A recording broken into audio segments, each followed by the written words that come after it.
Hello everybody, Max here, and today we're going to be watching a Necrit video, ranking every champion based on new lore. Well, I love a good tier list as much as anybody else, and I very much enjoy League of Legends lore and tier lists of them, and finding out new things I didn't know before about them. So I have gotten lost in some of the lore for quite a while, I think. I know a good lot about things about a lot of the champions, and but there's still a lot of things I don't really know. And there's some things I do know need updates, like Shaco. I can't imagine the last time he had a lore update of any kind. Nobody knows what he's all about. Um, so I am very much interested to know Necrit's opinion on where everybody stands in the lore. In fact, I am actually very curious on how he plans on ranking them. It's not exactly a sure thing when it comes to lore bits, but maybe he's doing it on interesting things. Maybe things have not had an update in a long time, so they go on the bottom or something. But either way, let's go ahead and get this started here. It is a long one. It's good 56 minutes, so grab yourself a nice snack and drink. If you enjoy, please do leave a like. Please do leave any comments for anything else you'd like to react from me. And please do subscribe to follow along more for the future and help build my community. I'll leave a link to the original in the description. Necrit, my buddy, take it away. What is this right? Let's go ahead and refit that. All right. That time of year is back again. You see, if there is one thing that the League audience loves, it is tier lists. Hey! It doesn't matter if you're ranking champions based on how big they are or how much you like them. It doesn't even matter if it's League of Legends. People just like tier lists in general. I mean, guilty as charged. But many years ago now, I did one tier list that I never repeated again, and that's for one reason. Arcane was happening, retcons were happening, and so I simply didn't know how much there's gonna be after everything is over. That's right. That's a fair point, because I don't know how 100% canon Arcane is at this point, and I don't even know if he's going to be including Arcane in that, or if it's going to be only like the League of Legends official lore and whatever pages that they officially have as documentation. I don't know what he's going to be judging it on, but well, it's going to be interesting to see what his criteria is going to wind up being. We're talking about the one tier list where I ranked every champion based on how good their lore was. The truth is, the reason why I never did this tier list again is because Riot confirmed that they rewrote the entire lore of the built-over champions who are not part of Arcane. And so I was waiting Makes sense, because if they weren't around, hey, where were they? for them to push these updates out so I can finally sort all the champions once again. But then Riot said, hey, there is a new seasonal system and we want to push out the updates when it makes sense, and so we don't know when a Piltover season will happen. And so yes, Riot is now sitting on new bios and they are refusing to release them. But no more waiting, I say. And so today we will do what was prophesied many years ago. When we don't have content to talk about, we'll talk about what we talked about before. And so today, hey, that's what Hollywood does, right?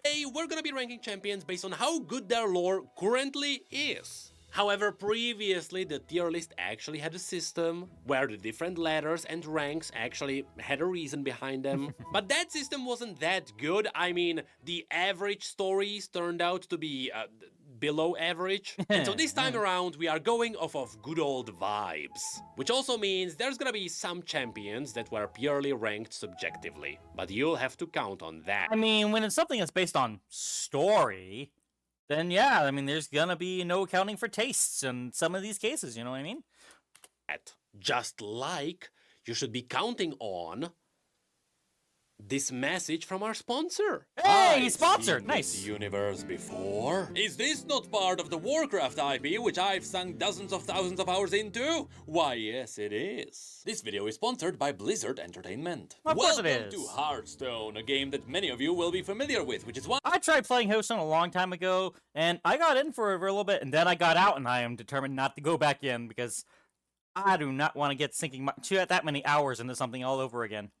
I should be saying, welcome back to Hearthstone. Hearthstone is currently pushing through No, you're not getting me back in. You're not sucking me back in, Necrit. its 35th expansion, with See, that's also another why. I like being in from a start. I can't get into something in the middle of stuff. There's something about it that just feels so wrong to me when I'm just coming in the middle and I don't get the experience what's been in the past. You know what I mean? This one borrowing its iconic name from Cataclysm.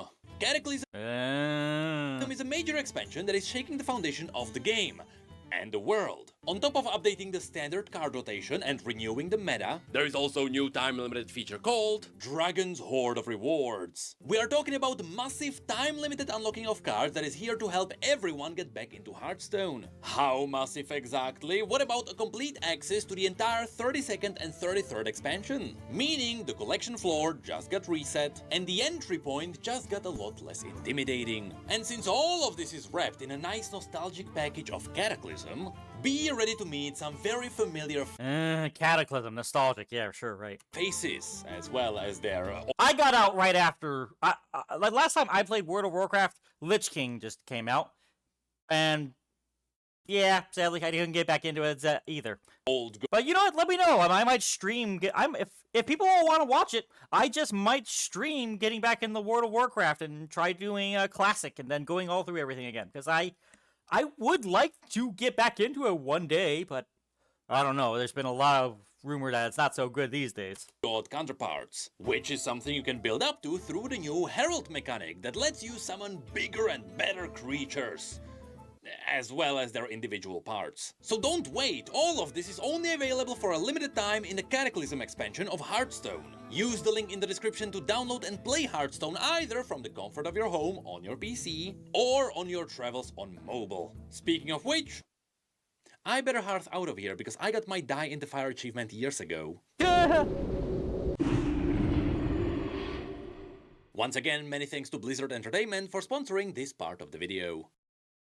Well then, Hey, get your bag wherever you can get it from, Necrit. let's get into this just like the good old times. I got my coffee ready, I crushed a really nasty bug in my game, I feel really great. Here's Funus, you can wishlist it right now. And so, after many years, I think I might actually wishlist. That looks Starting with adorable. Aatrox. Aatrox has a pretty good lore. I am currently deciding between A and S for one reason. He is part of the Twilight of the Gods story, one of the best stories, or at least, he's not part of this, but the Darkin in general are... I think I would agree with the place that he's putting Aatrox. He does have some very interesting lore and story from where I think, see.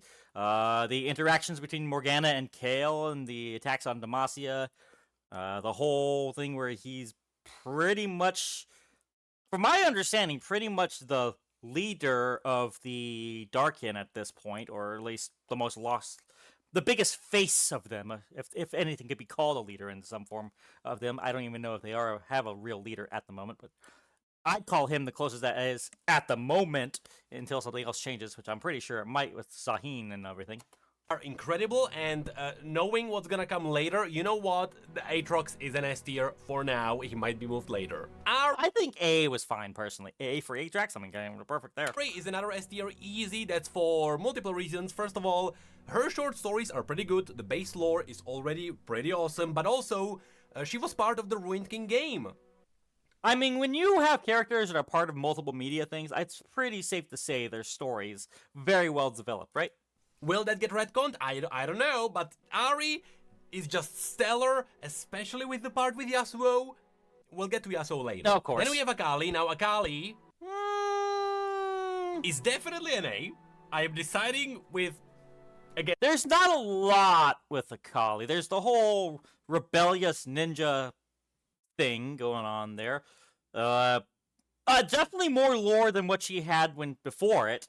Before she was just a ninja, part of the Kinku Order, and that was kind of it. Now there's quite a bit more towards it, so I think A is about right for Akali. and as for now, because there are other champions that have more lore, that have more stuff happening.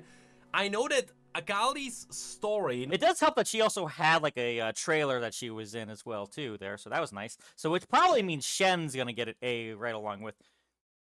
Shen might even get an S, honestly. We'll see. Not only was she in the Z comics, but also she has an amazing story with Faye, a side character that I hope one day will become a new champion. But for now, I think an A is gonna be good. Akali mains, don't hate me. Now Akshan! I would say maybe it's because I don't know the lore very well, but I'd say B. As far as I know, he's like a treasure hunter or mercenary or something in Shurima area. That's all I know. I don't know about his lore, so B purely because I don't know what's going on. All I know is that he was part of the Ruination at some point, so maybe be an A. I don't think an S. Unless there's a lot of things I don't know about him, then I'd say B or A at best. Akshan has a lot of lore, especially with the Sentinels happening. The issue is, and I hate to say this, Akshan himself, as a character, is like a B tier. He carried a lot of... That's what I was saying about that. B tier is my first thought when I think of Sean, because I don't know everything about him. Of characters. Like, a lot of other champions have awesome lore because of him. The fact that he has a magical gun that can resurrect people somehow. That is a pretty darn nifty trick, ain't it? Which feels like a made-up thing. That's a thing. And so in general, I would say B is pretty good. Now, just to establish the floor, B is actually good. B is not bad. When you get into C, that's like below average, and then D is, you don't want to be in D. And so next... D is Shaco tier. We have Alistar. Alistar! B or C for him. There's not a whole lot of lore, and for what there is, I think a lot of people want more of it, because he's the only Minotaur we ever seen, but we know that they're a thing, but we never see anything about Minotaurs anywhere else, and now, because I don't think he's technically a Vestayan, I think he's just a Minotaur. I think they're just their own race, aren't they? Alistar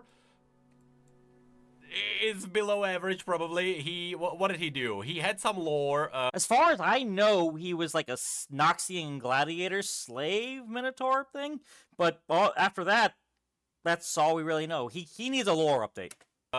With a child that saved him, he was a reckoner, and nothing ever happened. Then Mel came in with a comic, she showed him to the world, he got a skin, that skin got cancelled, and there's Alistar. Wait, what?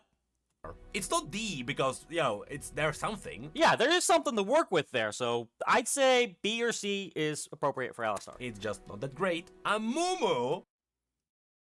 Awesome character. I love him. He's adorable. But it's so vague. I'd put him in D because there's no real... It's either D or C. Because there really isn't anything that much to work with. His whole thing is that he's the mysterious, dismaying, angry, sad mummy. That wherever he goes, things just die and he tantrums and... Yeah, there's not much there. I don't want to put Amumu on Akshan level, but no, he is definitely not A. He did get a pretty decent story with the looters going into the tomb, and then they find him in the end, they get cursed, and the guy loses his hand, and then he tells the story to other people. Then... Yeah, but is that really enough? It was pretty good. Way better than Alistar. It's a shame that Akshan is on the same level. Okay, I could say he got more than Alistar, but there's so much vagueness to his history and things, and and there's not really much interaction with any of the other I think that's also another thing that does get more points, is if they've interacted with other characters in the lore. But here, he's kind of all on his own, and its own thing and shtick. Yeah, B to C is my range for him. Anivia! Anivia is probably B for one reason. She herself doesn't have a lot of lore, but the world building... I would have put Anivia over Amumu, because at least that she's got lore that attaches her to like the full primal state of the Freljord, I believe, and the Watchers being a thing, but... well, considering that the comics he mentioned that Amumu had, maybe she would be fitting under Amumu, now that I think about it. Yeah, maybe slightly under Amumu, because there really isn't that much... They're kind of in a similar pace, because I don't really know how much Anivia interacts with everybody else. I believe they are very against the Lyssandra's stuff. I think that's about it, but I don't know what else there is beyond that. It's pretty good, and she did have even more world building in the Song of Nunu game. So in general, B feels fair to me. Then we have Annie. Okay, well in that case there was more lore built out, so I guess B might be more fitting for her. I'm sorry, Annie? I'd say A for her. Like, she has got such a heartbreaking story, but then you have nothing else after that. But she's a child who's got this dark magic power, the child of a witch who passed on, ended up killing her family, off with her temper tantrums, and it's just a heartbreaking story. A at most, or A at least. Is an A? I don't think she's an S. Yeah, nothing. If they ever turn up in other people's lore and things, I'd get her an S. But right now, A is probably best for her right now. Because she is kind of carried by Tybalt, which is the demon that Mordekaiser previously used to conquer the world. That entire part really elevates Annie's lore in general, and then she also got the little short story where they kind of teased how the demon was put into her mother's body and then her body, and it was a pretty good story. I'm missing out on a lot of lore. I don't even know where people see this stuff. It's not necessarily an S tier like the others, but A for Annie, definitely pretty good. Aphelios is a good old B tier because My knowledge of Aphelios, I don't know anything about him, honestly. He's one of the characters I don't touch much. All I know is that he's Linaran, or whatever they're called, like Diana, and he's got a sister who turned into his weapons, but I guess there's some interesting things there, so B could be fitting. It's either B or C for me, for as far as I know. But if there's comics and things that I missed out on, then B does probably more closer than the C. his story's good, there's nothing bad with it, the world building around it is pretty good, Legends of Runeterra pulled off some incredible world building That's another thing. I never touched the Legends of Runeterra. Around him. But he never got any of the spicy stories that would really progress the lore or anything like that, which, like Annie and Akali actually got. And there is Ash. Ash has got to be an S or an A. I mean, you got the whole thing with Tryndamere. All the Freljord champions are going to be in AS rank, in my opinion, because they're all so built into this. About the Watchers, the Freljord, the war between there, the three sisters. There is so much lore in there, so all the Freljordian champions have a big advantage in this. So I'm gonna Ash in particular. I'd say S because of also the developing relationship with Tryndamere. Like how it was all a political marriage, but eventually turning into like a actual heart-filled, loving one. From what I understand, and how much she wants to care for her people and try to get them to succeed. There is a lot there, so I personally am putting that either A, S, or A. Probably S is the more lean for my side. Probably A is the more fitting one, unless there's more things I don't know about, or comics or anything, but SA is definitely the ranking area I would put them around. I would say is an A tier because she did get the comic. She did get a lot of cool short stories. She is linked to one of the biggest stories in this universe, which Then why didn't she is S? I put her in S rank then. is the Three Sisters. So in general, A. Like that, the Three Sisters and everything with the Freljord is such a massive piece of lore in all of the Runeterra, if you ask me. Pretty good. She's definitely on an S tier until we get like a side game with Ash as the main character. I guess that's a point, Juice. If you've got side media, like games, comics, or I guess comics will help uplift you up to A tier, but you really need like a game or what's the word or like movies or TV shows to really solidify you in S tier. It sounds like Character. Although to be fair, Song of Nunu, more references, but it's not Braum. We'll get to Braum. Aurelian. Braum is Braum. He's just S by default. Now Aurelian. I don't know if there's enough lore to call him S rank, but in power level, yeah, he's the god of the stars after all. But lore-wise, I personally put him at A tier, personally, because there's not that much afterwards, right? Is an exception, because Aurelian himself, he did get really cool short stories, but he was never part of anything massive, but that doesn't matter, because his lore is so impactful that it frames the entire universe of Runeterra. Through I'd still put it A, personally. Aurelian, we learn about the Watchers, and we learn how the universe actually functions. We learn about the stars and the cosmos, and everything makes sense because Aurelian is here. If he wasn't here, it wouldn't be the same, so he... Problem is, though, that's all things around him, more like, and not so much him. So I'm personally saying A. A is where I put him personally. He has to be an S tier. Azir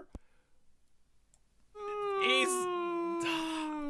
Azir definitely S or I'd say. I mean, the whole revival of Shurima is basically because of him. I'd say. I want to put him in S personally, but he probably deserves A. But there is so it definitely not B, that's for sure. There is just so much around him and the things that he interacted with. He has affected so many. Like, it's the same level as the Freljordian things. There are because you got Xerath, you got Renekton, and you got Nasus. They're connected to so many, and he is kind of like the linchpin in so many of those. I'm putting him S person. Yeah, S is where I'm putting him. See, Azir's good. He's good. He's not a Darkin, even though he could be under some circumstances. I suppose it depends on how you cite the Ascended Warriors. His story, and I mean specifically Azir, the guy who became an emperor, and then he got a little part with Xerath, and then he died, and nothing happened since, because the story never progressed further. Because of that, I would say Azir is A, specifically. Yeah, but then you got the other half after it gets revived by Sivir, and then actually went to save her, instead of just, going off on his own. But yeah, there is, and then of course there's the whole bringing back of Renekton and Nasus with his ascension as well too. There's so much that really revolved. I guess that there's nothing much after that point, after his revival now, is there? But because Shurima's back, but is he the Emperor again? Other guy that I'll actually pull up, bibbidi boobidi, Xerath. Now, come on, that's not fair. I know Xerath has got a lot of crazy things that going on with him, but if Azir is A, Xerath should be A, in my opinion. Is an S tier, because Xerath is Azir's portion of the story explained, and then there is more that's happening later, because through Legends of Runeterra we learn that Azir is now trying to bring back the old Sun Disk, because he himself wants to be basically a demigod, which he already is, but he wants more power, and so Xerath's story actually kind of like soft continued while Azir kind of froze in time. So I guess he's trying to say is Azir has no forward lore, and Xerath has forward lore and back lore. So I guess, I still put him in A, right alongside Azir personally. Ironically, and that's pretty much it. Then there is Bard. Bard is an A. Yeah, I think I would agree with. I mean, there's the whole messenger of the Targonian gods or aspects or whatever their things, but then what does he do after that? What other thing? Maybe B might be more fitting because he's really just a messenger of the gods, really, right? I am buying. I don't know. I don't think A is fitting. Definitely not S. Definitely not D, because there's definitely lore there. But I'm putting him B. There's just nothing beyond that from what I have seen beyond like the Targonian, like the cinematic he was a part of, really. Well, I'm definitely Bard. Realistically B. That's being very realistic. I'm personally A. And that's for one reason. He did get a short story. He did get the old cinematic, the Battle for Bard Mountain.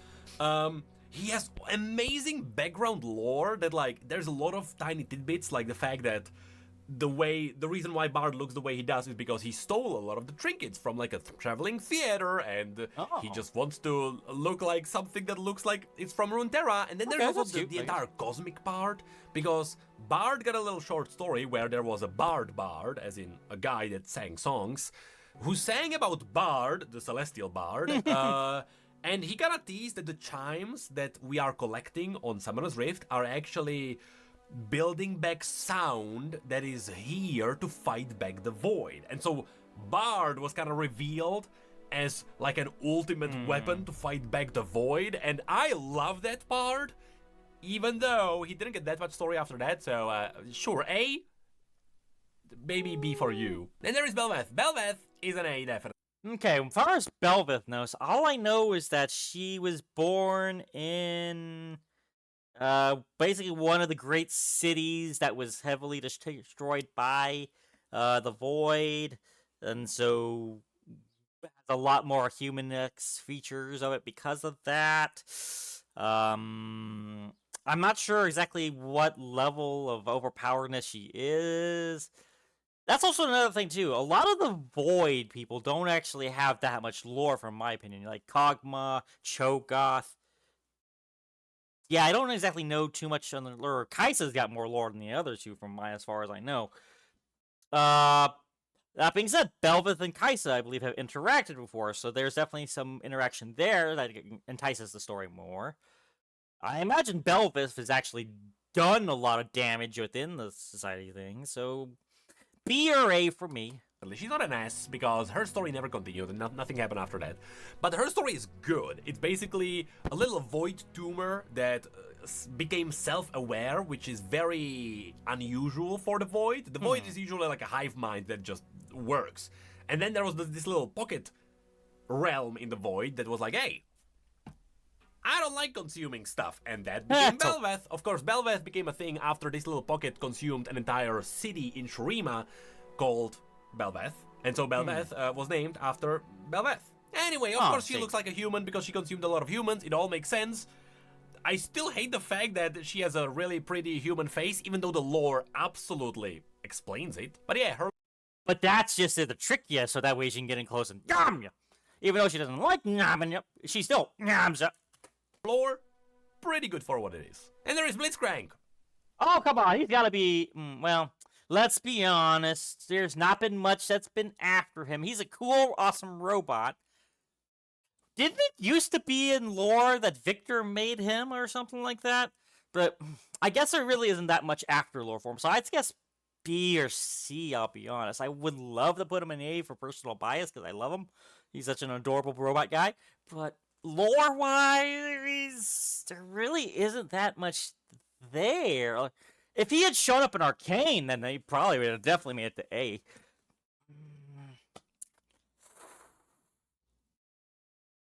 Just because I love him, I'm putting him B. B is B for my bias. We don't know what that is. Really? In fact, really? D? I guess it's because with the whole Arcane thing and how he used to be a creation of Victor and Jace, or one of the two or the other, everything's kind of been ruined for him on what his actual lore is, so we don't know what the truth of it is currently, I guess, do we? I guess if we're going by that standard, then it would be a D, because there's nothing been updated for him from after Arcane, so he's got a lot to go. But from everything I have known about his original creation, I'd say higher. B for my personal taste. We're gonna make a new tier somehow. There we go. There is a new what tier. Okay, that's fair. Because Arcane happened. And we have no idea what happened to Blitzcrank. Okay, that is a fair assessment. The truth is, Riot mentioned that they already rewrote a lot of the bios for the champions from Piltover that would reflect on Arcane, and they said, yeah, we'll release it when it makes sense. But now the Demacian season is happening, and there's gonna be more Demacian seasons, and we don't know when Piltover will happen, so there he is. Then there's Brand! Brand, as far as I know from his lore, all I know is that he was a guy who got into a cave and somehow got this elemental spirit with him. I guess C. From what I know, C. I would say no. Really? Brand is an S tier for one reason. Brand is a very classic reading story. If you just like reading books and you like fantasy, if you read Brand's story, it's just really good. It has a really good storyline. There is a really good plot twist that includes Rise as well. And all together... Okay, right. Okay, so I'm thinking of old lore from him, I'm thinking then. Because I do know that him and Rise got into it at some point because he was something involving one of those world shard things, those magic shard things. But even then, S? He's got to be on a lot of other things that I don't know about. Really well written. As far as I know, B is probably the best I could possibly put him in, even with some extra stories. But Okay, tell me why. Sorry. There's nothing fancy about that. Brand is just good. Speaking of good, That sounds like there's bias involved there, buddy. I think A, if you love them that much, I think A might be fine, but I'm gonna need more before I put them any higher than B, personally. Braum Braum is Braum. Like, what else do we need? is just really good. His base lore is amazing. The Ruined King story was amazing. He almost banked Ilaoi. There is not much more to add. Now, Caitlyn. I mean, Arcane happened. Like, come on. We have pulled out lore for her, and Vi, and Jinx, and Jace, and Victor, so they're probably all gonna get S ranks. Is it S tier because Arcane? Arcane is Arcane. Spoiler alert, I'm pretty sure everyone from Arcane will be here, because if you compare a champion that Because they're fully fleshed out. What more can you possibly do for a champion that has been through the entirety of Arcane? was in Arcane to a champion that was not in Arcane, they just have less lore. That's how it is. Camille! What? I mean, we want to say more because there's a lot of things, but because of Arcane, that's gotta be a what? Now here's the thing. Camille's lore before Arcane, because now we don't know what's happening. Camille's lore was S. She has one of the best I personally would have put it an A, personally. stories in this universe. And I hope and I wish Riot will not retcon a thing, because her story was the first one that I actually, like, emotionally touched me, because there is a pretty cool plot twist at the very end. Something happens to her brother. If you know, you know. And there is still the potential for Riot to turn Camille into like a modern champion in Piltover. And so whatever happened after Arcane, well, there's Camille. So if they don't retcon anything, she's an S tier. And for now, I will keep her there, damn it. Alright, Cassiopeia. Cassiopeia is... Okay, some things that I understand about her. There was the whole Shuriman mess thing, and then the Black Rose stuff. Or no, she's not part of the Black Rose, is she? She's just part of Katarina's family thing. I don't know. I don't think she's part of the Black Rose, but yeah, I'd say B or C, because after that, there's not really that much about her. There's more about Elise than there is about Cassiopeia. Probably a B tier because she didn't get much. Her story is pretty good. Her story with Katarina, even though Katarina wasn't really that involved, but you know, the House du Couteau and what happened there with the curse, with her in Shurima, there is a lot, but her story never led into anything. She was more a side character in Sivir's adventure at that point. Now we have like LeBlanc and Swain doing stuff in Noxus, and what is Cassiopeia doing? Who knows? No idea. If Cassiopeia was involved in what's happening there, even with the Black Rose and Vladimir, she would be an A at least, but now, not much is happening with her. Yeah, if she... Maybe right now she's trying to find a cure for her curse or something, but...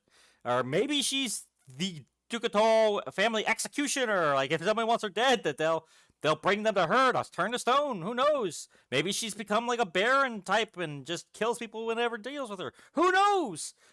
There's a lot that could be done with her whenever they go back to Noxus. Speaking of not much happening, there is Cho'Gath. Cho'Gath. Cho'Gath is a good old what? I don't know if that's fair, putting the Void people in what's. I think D might be for them, because they've at least been around enough that they have quote-unquote lore, but there's nothing would change because of Arcane, right? He never got lore. Speaking of which, there's Corki. Well, no. I'd say what should be reserved for people who have had their lore basically messed around with because of other products like Arcane and such. Cho'Gath not having lore puts him in D, if you ask me. Or make another one that's a Corki. Oh, come on, put him in C at least. He was the fire pilot guy of Vandal City. He at least has a little bit of lore-ish. I think he technically has lore. He exists. I mean, it was part of a cinematic. And that's all he does. Then there is Darius. I guess, but still, I would put Cho'Gath in D because he's basically got the same amount as character as him, right? Yes, Darius is an A tier definitely because he got all the Trifarian stories. He constantly appears in like cinematics, and so like he's. Yeah, I agree with Darius. Almost S tier because, well, I think if there was just a little bit more, he could be put in S tier. But there's a lot that does revolve around Darius and Noxus. Like, no. S tier definitely for Darius, in my opinion, because there's so many comics, so many cinematics, so many things he is involved. He may not be the king of Noxus, but he is definitely the face of Noxus. His character gets developed. He got the amazing comic with Draven as well. So there's just stuff happening. But he never crossed into the S tier because he never got any major roles in anything. He was always like the side guy that's there. Never good enough to be the main character. Then there is Diana. I would say Diana and Leona have to be an S tier because... Okay, now that's just biased because of the whole lover story. Come on, everybody knows. Then again, there's a whole bunch of things about it. Now, is Diana also an aspect of Targon, or is that just a Lunari and Solarian thing going on there? I don't remember if those are specifically Targon god aspect things, or if they are their own cult thing. I don't know, but I would A or S. Definitely not lower than A.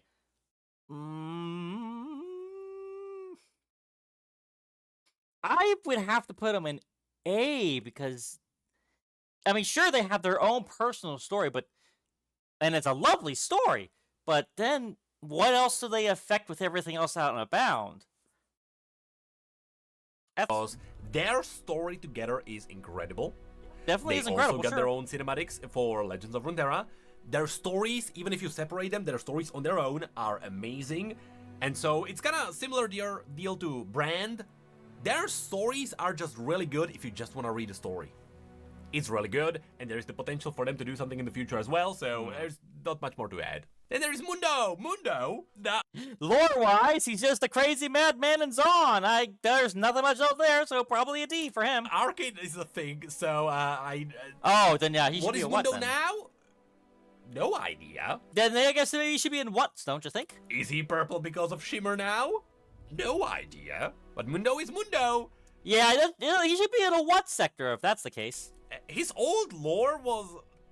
You know what? No. He's better than Corky. Definitely. Many people will be. But his story never really did anything. Like, there is some lore, but now it's questionable because we don't know what happened after Arcane. So it's definitely not the same as the B tier, but it's the good old C, sure. Then there is Draven now. I disagree. I think he should be in the what sector, personally. But that's fair. Now, if Darius was a side character... Draven is a side character who wants to be the main character with the biggest main character energy. Because he is an awesome character, but I put him as a B, funny enough. But like, he's the executioner of Noxus. He's got a lot of fun aspects about him, but I don't know if enough to make him an A tier, in my opinion. For an S tier, Draven is a side character for Darius. He's basically there whenever Darius is doing something. He's there on the side, and that's it. He never did anything else. He did get the really cool story where he found Lulu and Tristana in the forest. What? That's a thing? Okay. And he said some slurs at the Yordles, and that's kind of all he did. And there's Echo. Echo is an Arcane character. Okay, yep, Arcane. It is what it is. Up there. Then there's Elise. Now, Elise... Elise. What do I know about Elise? Honestly, I don't know that much about Elise, I have to admit. As far as character-wise, you know, she can turn into a giant spider. I don't know if it is a... Is she a part... I wanted to say that she was part of the Shadow Isles, but I guess she was actually a Noxus side or something, but... I don't know that much about her, so if my personal lore, it's either C or B, but... Then, of course, we had that one cinematic that recently came out where she was a pretty big deal there, so maybe B is probably more... I want to know more, but... It's probably not as good as all the A tier characters, because those got, like, big stories involved, even after their bio. Yeah. Elise is definitely not, like, Alistar and Mundo, because she actually has some importance in her story. She's there to set up, like, Vilemo and the Shadow Isles to some degree, so... Yeah, that's it. I knew something was about the Shadow Isles there, but I just don't know anything else. Something happened, but it's kind of the same as Cassiopeia, which is it's good that they are next to each other. Their story never did anything with the Black Rose, even though, again, LeBlanc and Vladimir are there, so... I could have sworn... Oh, wait. Okay, no. Was she just completely opposite of the Black Rose? Because I know Katarina went into that party in that one cinematic, and then Elise basically challenged up on her. So, is she against the Black Rose? How is that going? I do wonder. Could be cool to see other members. Then there is Evelyn, now! Evelyn! Oh, dear God. Okay. What is her lore? She's a demon who kills people, seduces, and then when you're at your height, at your peak, she just kills you before you have any kind of experience, and has you go through the most horrific pains ever. Like, total Slanesh. No, not even full Slanesh levels of stuff, because she doesn't even allow you to have any kind of pleasure. She just immediately goes right into the torture after she's got your grips on you, and you're all hers. After that... I don't really know anything else lore-wise. Like, I don't know if she's ever interacted with any of the other champions in there. Maybe Soraka because of Celestialness. In fact, I don't even know if she's considered Void or Demon anymore. Ascian season is happening. Demons are coming. Something might be happening to Evelyn, but as of right now, maybe C or what, I suppose? Right now, she is a B tier.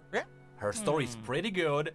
Her story also set up a really good baseline for the demons. That is true. She is pretty much the baseline of all the demons. It's a good story to read, but there's not much to it.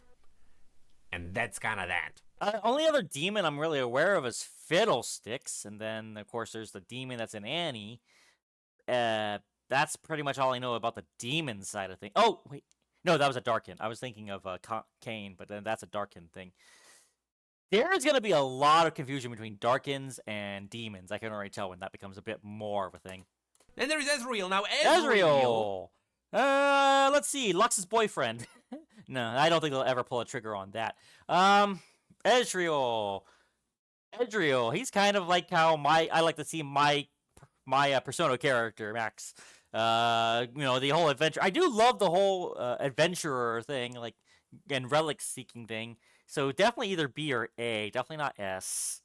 I don't know how ingrained on things. Maybe A. If he's got a lot of things I don't know about, I'd probably say A. But for now on, what I'm thinking B.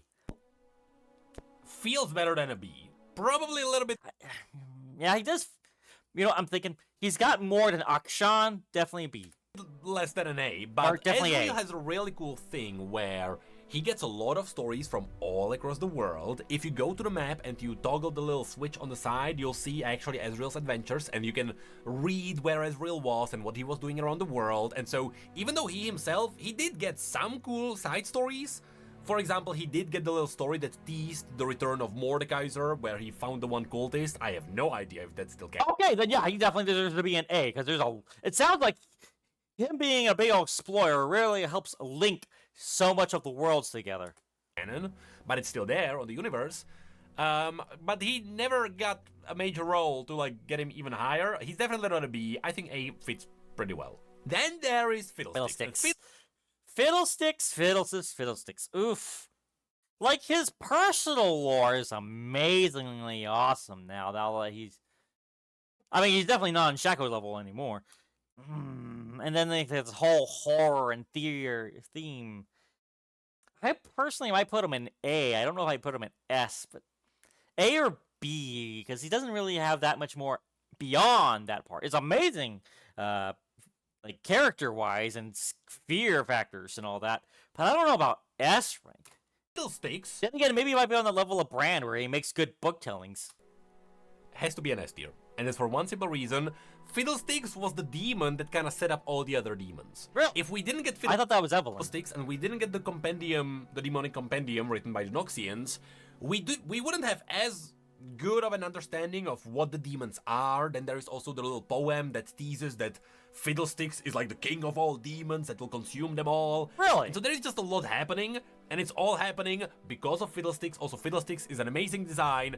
The story is just really good for a horror story. It's pretty good. I I'm putting it A personally. A is my spot for him. And there is Fiora. Fiora! Okay, her lore. She had a lot of personal lore, like family drama, marriage stuff, I believe, and being a great duelist. But I think B, personally, because she's not really majorly anywhere else, really. I think B, because I don't see her in a lot of other things. Yeah, B. She's like she's got a good story, but you don't really see her do anything else. Involvement with Jax, and it never happened. Nothing happened from Fiora meeting Jax. Hey, maybe the next arcade series will happen. Because of that, I'm kind of tempted to put her into C. Because even now, with the Demacian season happening and stuff is happening all... That is true. She's not really even showing up there. She had... Wait. She does have, like, a cameo within the, what's it called? The inner game thing that's in there. But even then, that's a kind of a short one, too. And it's kind of just Lux asking her questions about whatever she does. And I can't remember. I was very quick with that. So I think with that internal as well, that makes her at B as well. Yeah, I think B is just barely the spot for her, and that's even pushing it. Around, there's just nothing. I would say she's actually a C, which is kind of sad, because she's there next to Alistar. No, she's got more to her than Mundo and Alistar. No, put her in B where she belongs. Yeah, she's got more than Alistar, and she's got more than Mundo. She definitely deserves to be above those two. But hey, Riot, do something with Fiora. Will be pretty cool. And there is Fizz. Speaking Fizz, one of the primal Yordle. Do we think it's a Fastian or what is his deal?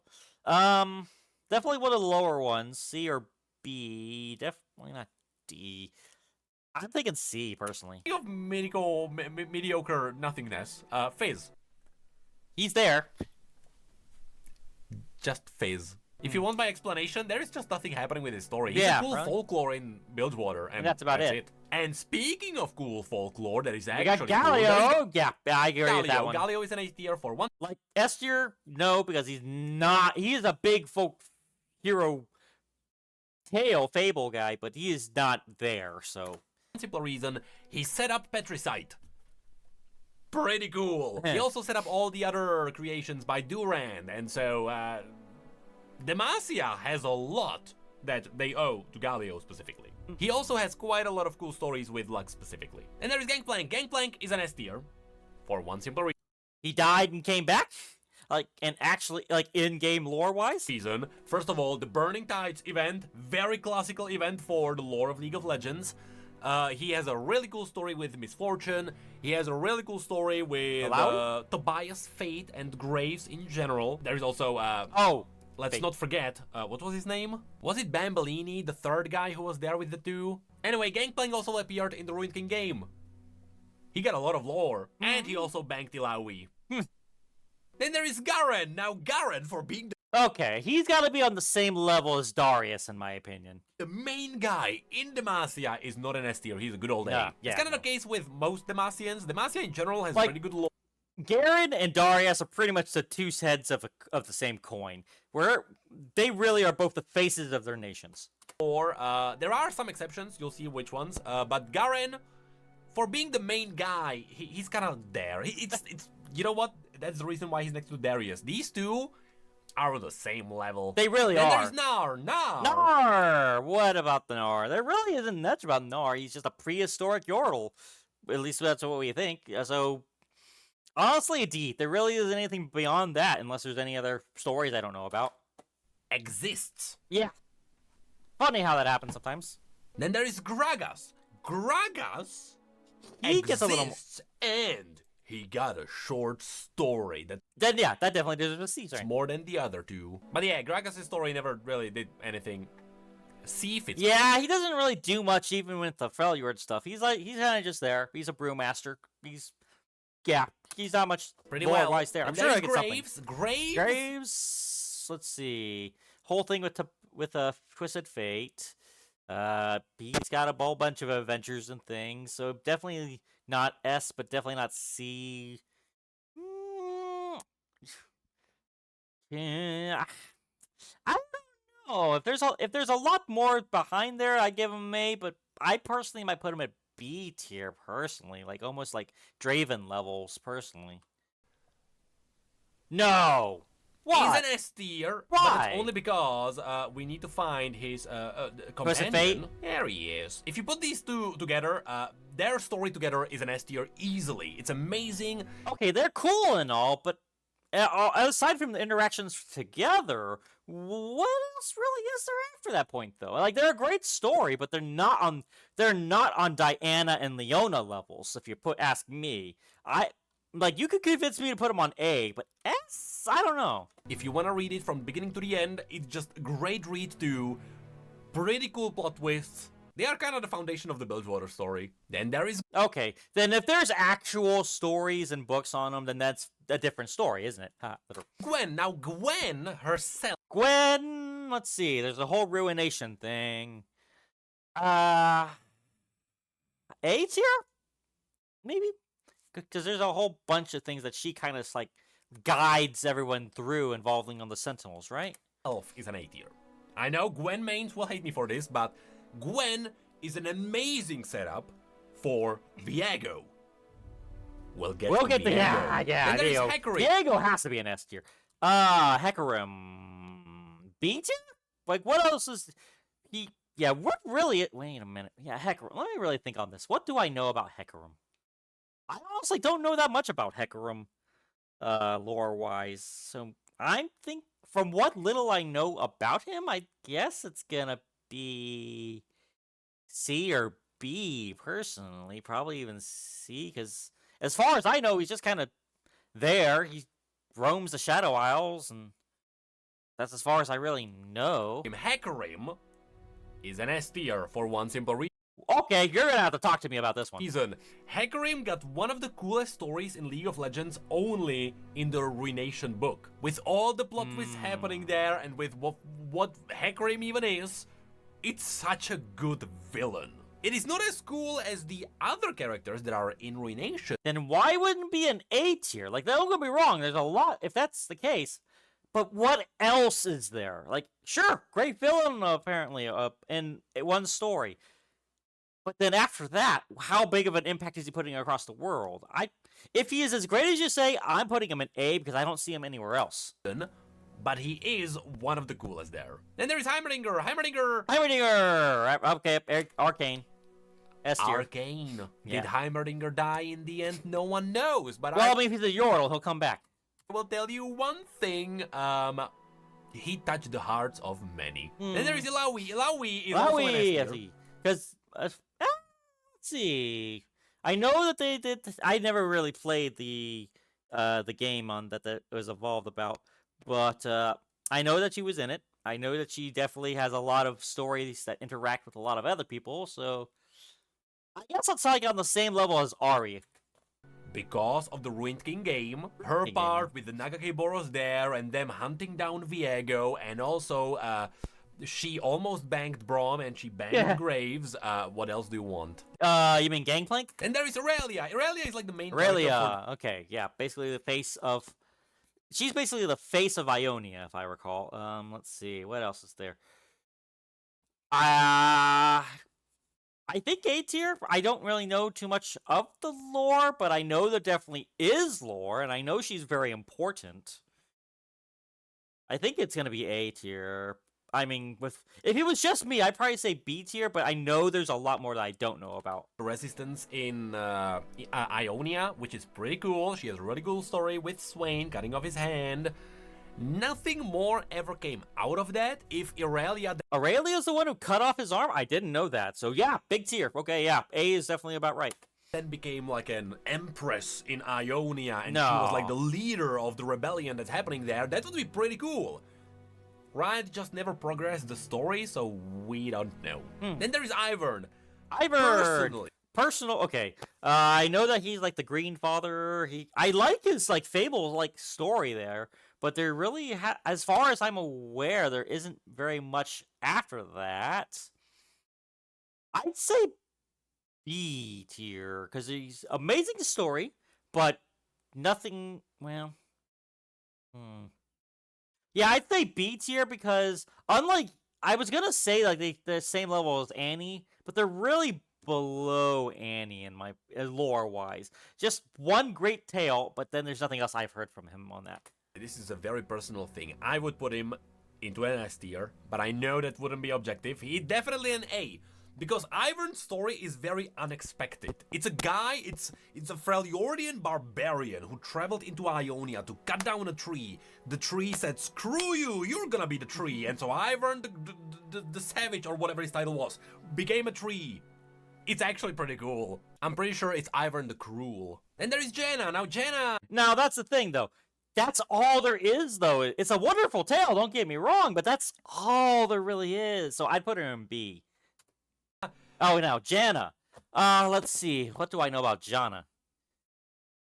Nothing. I know absolutely nothing about Jaina. All I know is that she's a wind spirit person, and that's about it. So, on my personal lore, C, because I don't know anything else. So you're gonna have to tell me what else there is. Has a really cool setup for You're Zone. gonna have to talk to me about I that. Put her into an A tier for that. Her world building with the previous Ostrava Zone city that was there before Zone is amazing. She also appeared technically in Arcane. But You're gonna have to explain that one to me. she's just an excellent setup character for the world. Oh, wait. Okay, I think I do remember her at least, like, in passing showing up in Zon. In like a bio thing, like she came as one of the names on one of the things in the World of Runeterra stuff, but that's as far as I know about her.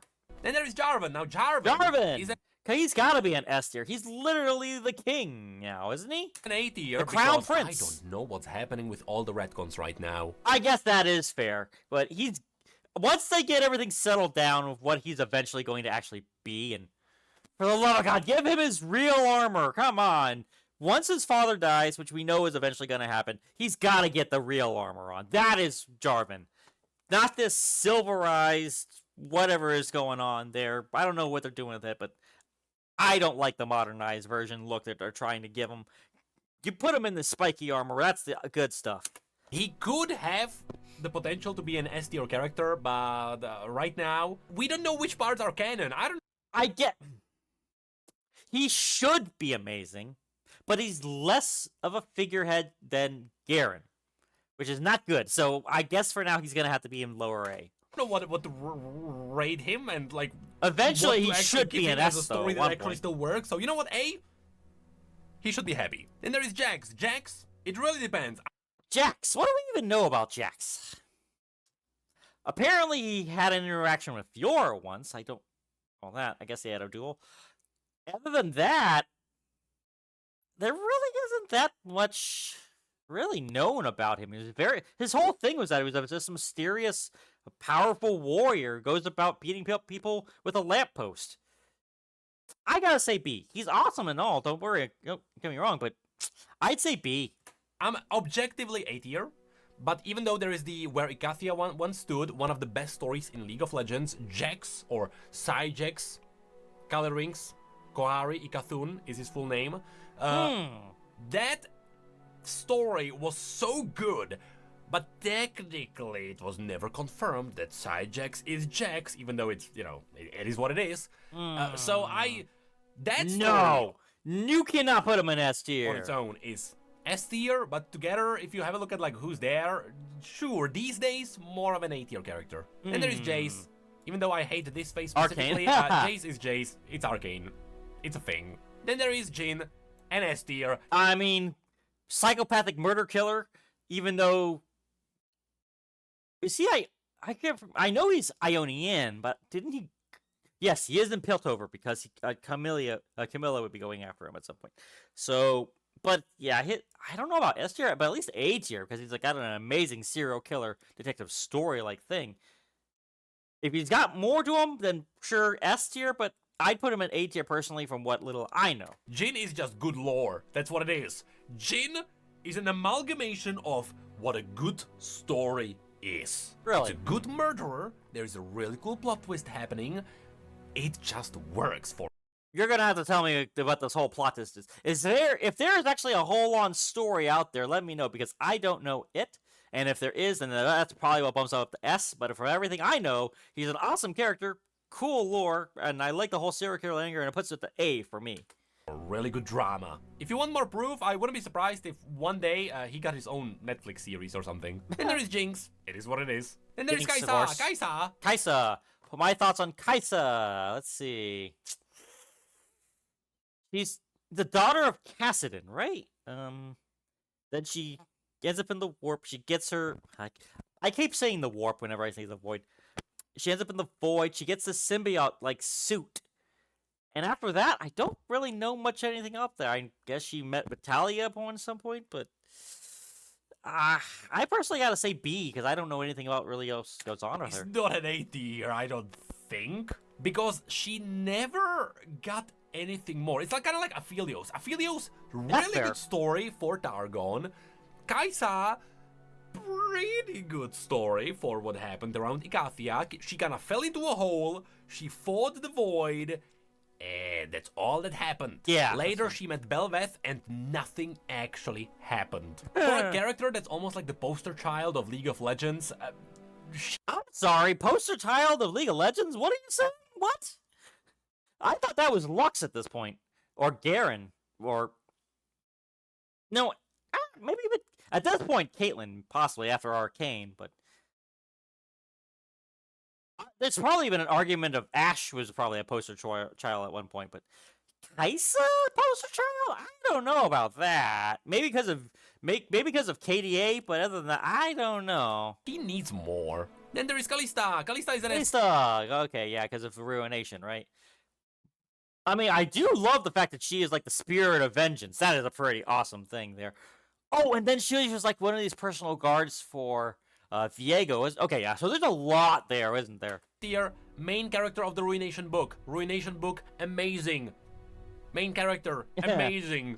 Then there's Karma. Karma. What do I know about Karma? I don't know anything about Karma, really. She's there. She's yin and yang. She's inner peace. I don't really know too much about Karma, I gotta admit. So, I guess it's either B or C. I don't know.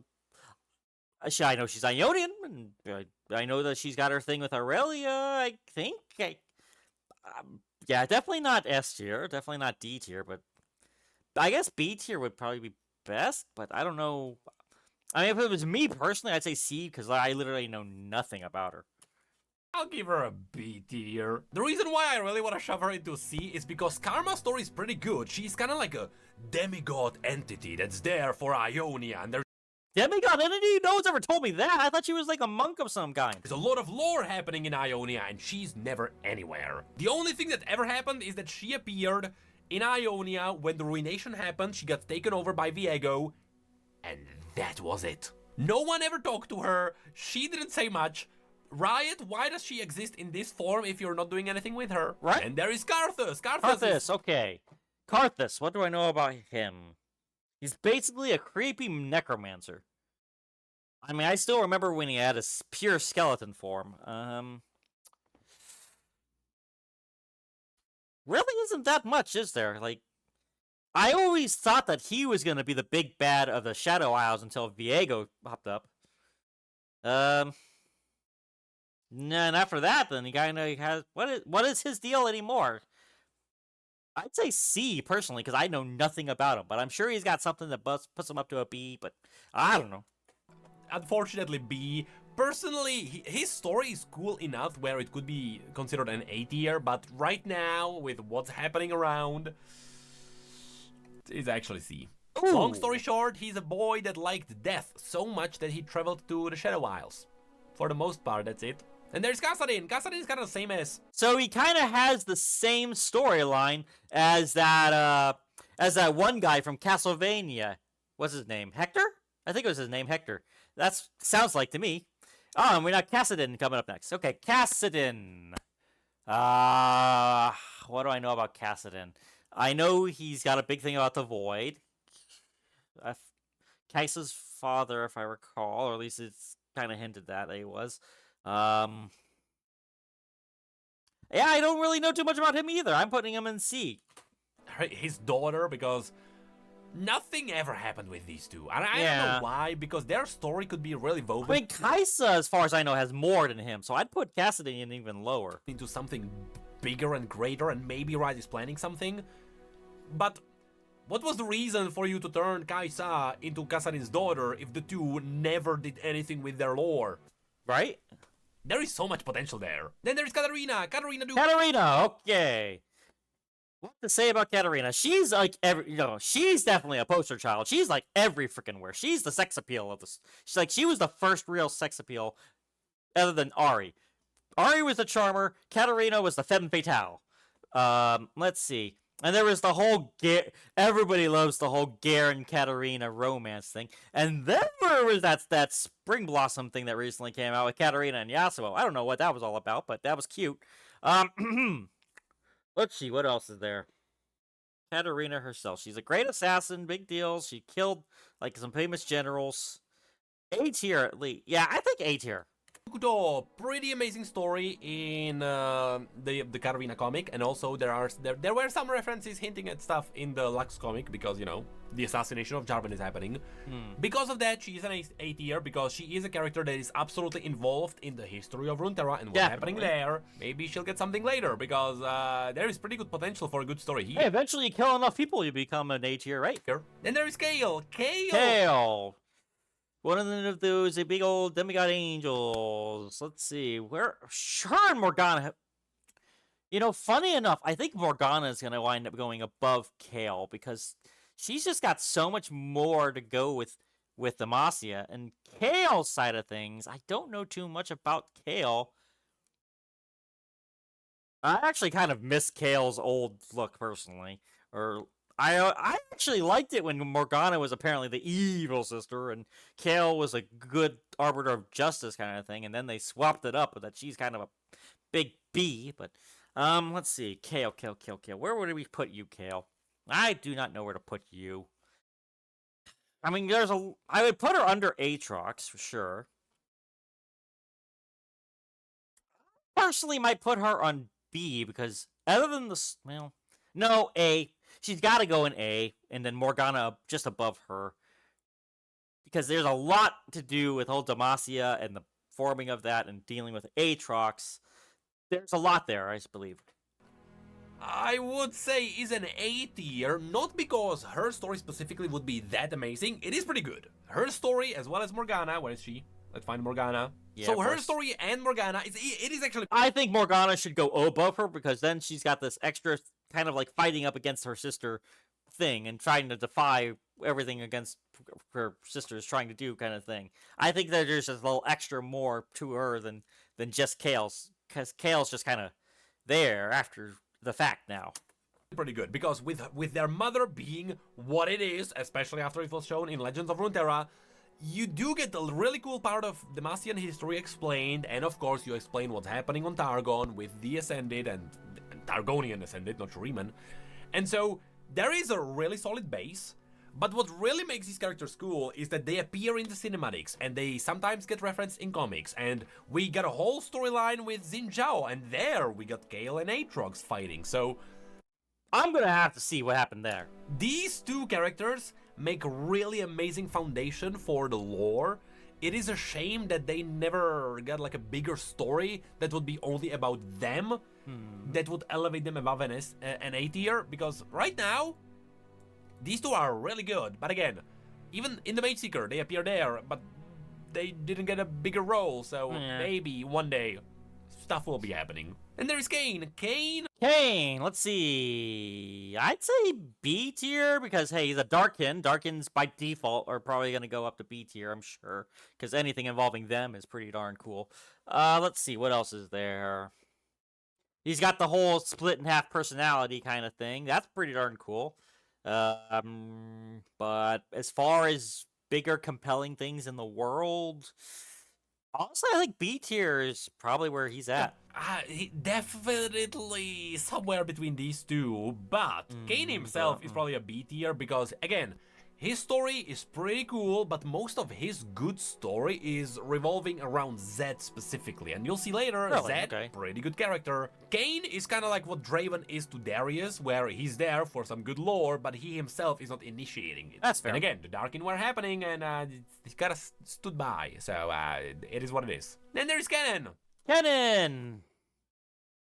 Oh, come on. He deserves to go more than D. He definitely does, because he's at least part of the whole Kinku thing. He's a master ninja. He's got more going on him than Corky and Gnar. Let's face it. Come on. Ganon no longer just exists because he was now involved in a story, and he didn't do much in the story. Look, he's definitely C. above the C tier, so he's B. B would be good. I don't know how crazy level. I mean, I personally might pick C, but then again, if there's a little extra lore that pushes him up here, I'll be happy with that. But I personally might be putting him on C. D is definitely an insult putting him there, But truth be told, I wish there was more. I wish there was more too. Kha'Zix kinda exists. Kha'Zix. Honestly, Kha'Zix and I keep calling Rengar Gengar. Yeah, Kha'Zix and Rengar, they pretty much go together. They're pretty much hunting and killing each other. They're alien versus predator. Come on, there really isn't that much more to it, is there? The only purpose for Kha'Zix to exist is for Rengar to have a cooler story than him. Now, yeah, so I'm saying C, and yeah, I think C for both of them, because they're really just there to hunt each other. let's find Rengar very quickly, if I can get him somewhere. There he is. Now, because Kha'Zix is what it is, Rengar is not a C tier, he's a B tier. If Kha'Zix didn't exist, he would be a C tier too, but at least Rengar has some cool story. Yeah, I guess that is fair, because he's like this mass... I guess it's kind of like how The Witcher is elevated by the fact that he's hunting so many amazing things, and Kha'Zix is just the prey he's trying to hunt. Then there's Kindred. Kindred, S tier. She's literally the personification of death, and she's got a touch in literally almost everything. S tier. Kindred were the first champion that... Like, she is the Grim Reaper of Runeterra, that got really complex lore. It was my first lore video that I ever made. People were really interested in that lore, which is why the channel got kickstarted. And so, this is just an amazing foundational story. But of course, after this, they also got their story in the Spirit Blossom universe, which is actually tied to the normal universe. Then they also appeared in cinematics. They appear in a bunch of different stories. They got the amazing story with the masks found in Demacia. I mean, literally anything involving death, they will be there. Overall, amazing. Then there is Kled. Kled, awesome character. He literally was just made randomly one day. So, but by pure aura alone, he forces himself up to B. Kled is a funny character that never did anything. And I don't think he wants to do more. If Kled was here, he would be happy to be in C tier. And there is Kog'Maw. Now, what else can we really say? He's just a void champion. You'll never see much here. He eats things. D tier to me. Kog'Maw never got any lore. Just like Cho'Gath. But wait. I always found it interesting that Cho'Gath is the one who has the feast ability, yet Kog'Maw is the Maw of the Void. You know, come on. I don't know what's happening with these two. We have no idea what's happening. I guess it's fair, because there really isn't any lore, really, between the two. They have no named places or anything for them. I guess you convinced me. Cho'Gath and Kog'Maw can go under what? They're just... And there's K'Sante. They're basically like...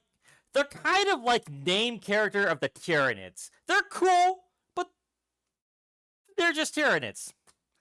K'Sante. Okay, I don't know anything about his lore. As far as I know, he's just a monster hunter of some kind, and that's it. I think he's part of that new place. What is it? That place that Kiana is at? Ixtal.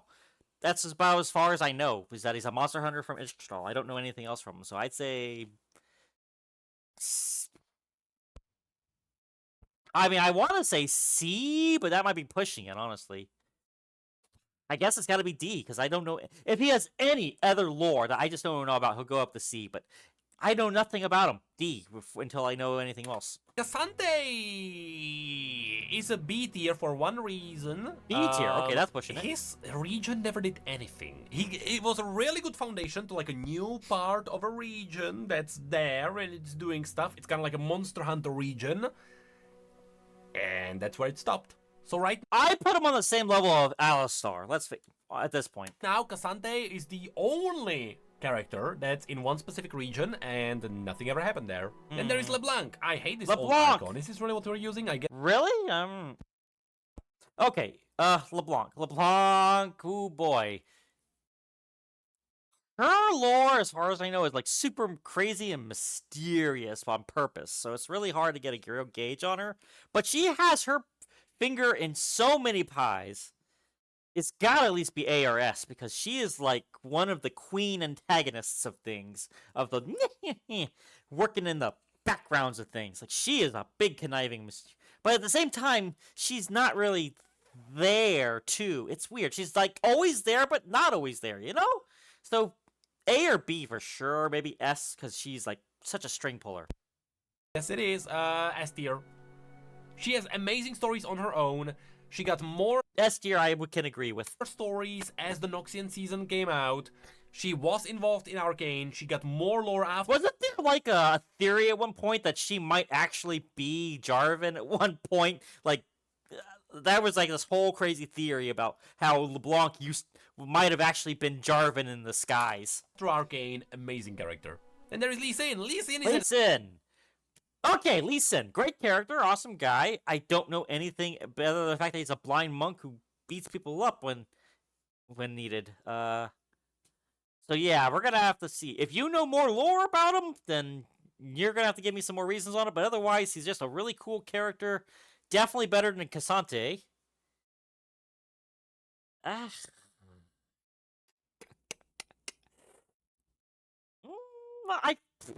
I mean, as far as I know, put him on the same level as Draven. But if there's more lore out there for him, then yeah, you could push him to A. A tier. Because, is he an A tier? He did get really cool stories. I remember reading them and I remember loving them. The truth is, right now, with what's happening with the other characters, he's not there anymore. Yeah. He used to be an A. Now he's a B. Just like Lilia. Lilia, adorable character, but what's really going on with her? She's got an adorable little side story thing, right? Like the Scottish little fawn dreamer girl, but she doesn't exactly do much of anything. But she's got more than Mundo, I suppose. He's also a pretty good character. There's really good stories. Just nothing ever happened with the Dreaming Tree or anything like that. Now there was like Spirit Blossom. Lilia could have been involved. She was involved in the previous Spirit Blossom, but not now with like Xin Zhao doing stuff. So, a little bit of a shame. Then there's Lissandra. Lissandra is a foundation. Okay, definitely one of the big foundation characters for Freljord. Had interactions with the Watchers. I think she was the one who froze the Watchers, wasn't she? So she would be S tier if that's the case, because that would be a big stopper of the voids and all that. Story for the universe of League of Legends, an S tier. Not only is she a building block for an entire region, but there is also the potential to do more, and she was one of the big characters in Song of Nunu. Nice. Pretty good. Then there is Lucian. Lucian, big main character of the Sentinels. So gotta be at least A tier. But after that, what can really say some? Lucian is an A for one reason alone. Sentinels of Light. Sentinels of Light. And then, of course, there's the whole story with Senna and Thresh, but that might more push up Senna and Thresh to be alongside him, I think. As ridiculous as they were, the story that... Honestly, Thresh could even be an S tier, because he's like one of the main villains of things, isn't he?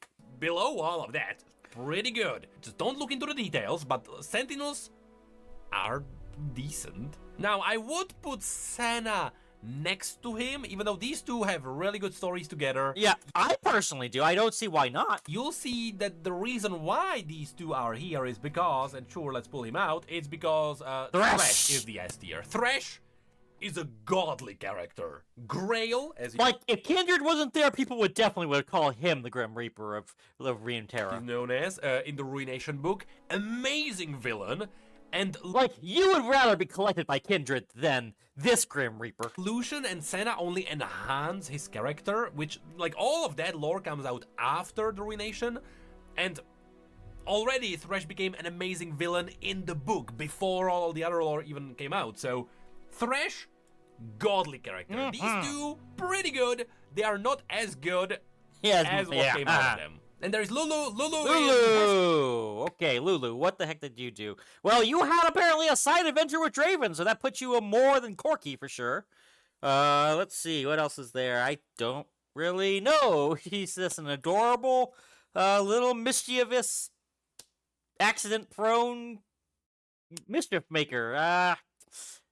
C is my guess. If there's more to her lore, then I'd definitely bump her to a B for sure, but C is my first thought. Sub-lore, she has some really good whips. That's gotta it. She has to be in C tier Yeah, because that's fair. I wish Riot did more with the Yordos in general. Then Yeah, there's Lux. Lux. Let's see, A or S? A tier, I think.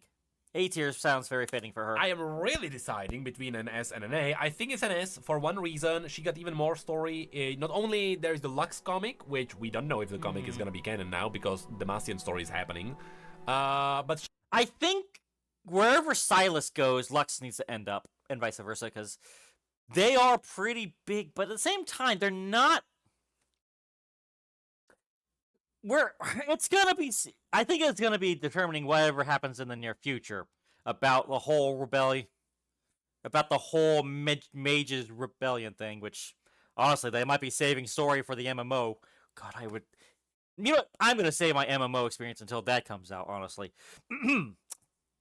but yeah, you know what? I think S might be clear because he's like the Jaina Proudmoore of League, in my opinion. Yeah, that's how it goes. I think that's so. She is a very big impact for Demacia as a whole. So I think she is just such a huge key story point of Demacia. she did also get a really cool part in the Maid Seeker, and her lore is everywhere basically, even in cinematics and stuff. So she is an S character while Garen is a good old A. And speaking of the Mage Seeker, let's also find our good old friend. Where is he at? Silas. There he is. Silas. Okay. Same thing as Lux. These two characters laid a new foundation for Demacia. I don't know if S rank is great for him. I think there's just more to Lux that might put her to S rank. For sure A tier, but I don't know about S tier. Like, I guess being the villain of Lux's story does push him up a little extra bump there. But at the same time, you're putting him up on the same level of Thresh and LeBlanc and Zareth. Okay, I guess he deserves a spot. Story and lore-wise. And there's Malphite. Malphite is actually... Malphite! Okay, what's your big thing? Malphite. Big rock guy. I don't really know much of the lore about Malphite. I just know he's a living mountain. Yeah, he's there. If he's got more to him, then great. But for me, he's almost on Corky level of what do you do, sir? An A tier because Malphite actually explained a really good portion of the entire war with the Void in Igathia. You're gonna have to explain more on that to me, sir. Where Nezuk brought up an entire flying citadel, and the flying citadel fought the Void, and then it broke into pieces, and one of the pieces was Malphite. There is amazing lore around Malphite. I just wish there was a little bit more of it, but... Then A might be pushing a bit much, then B tier might be more fitting for him, and C might be more insulting to what I said, because it sounds like he's got an amazing lore that he came from, but then there's nothing else, yeah? Realistically, sure, I'll give it an A. Then there's Malzahar. Malzahar. Okay. He's a B tier. Malzahar, what do I know about him? I know nothing about Malzahar lore-wise.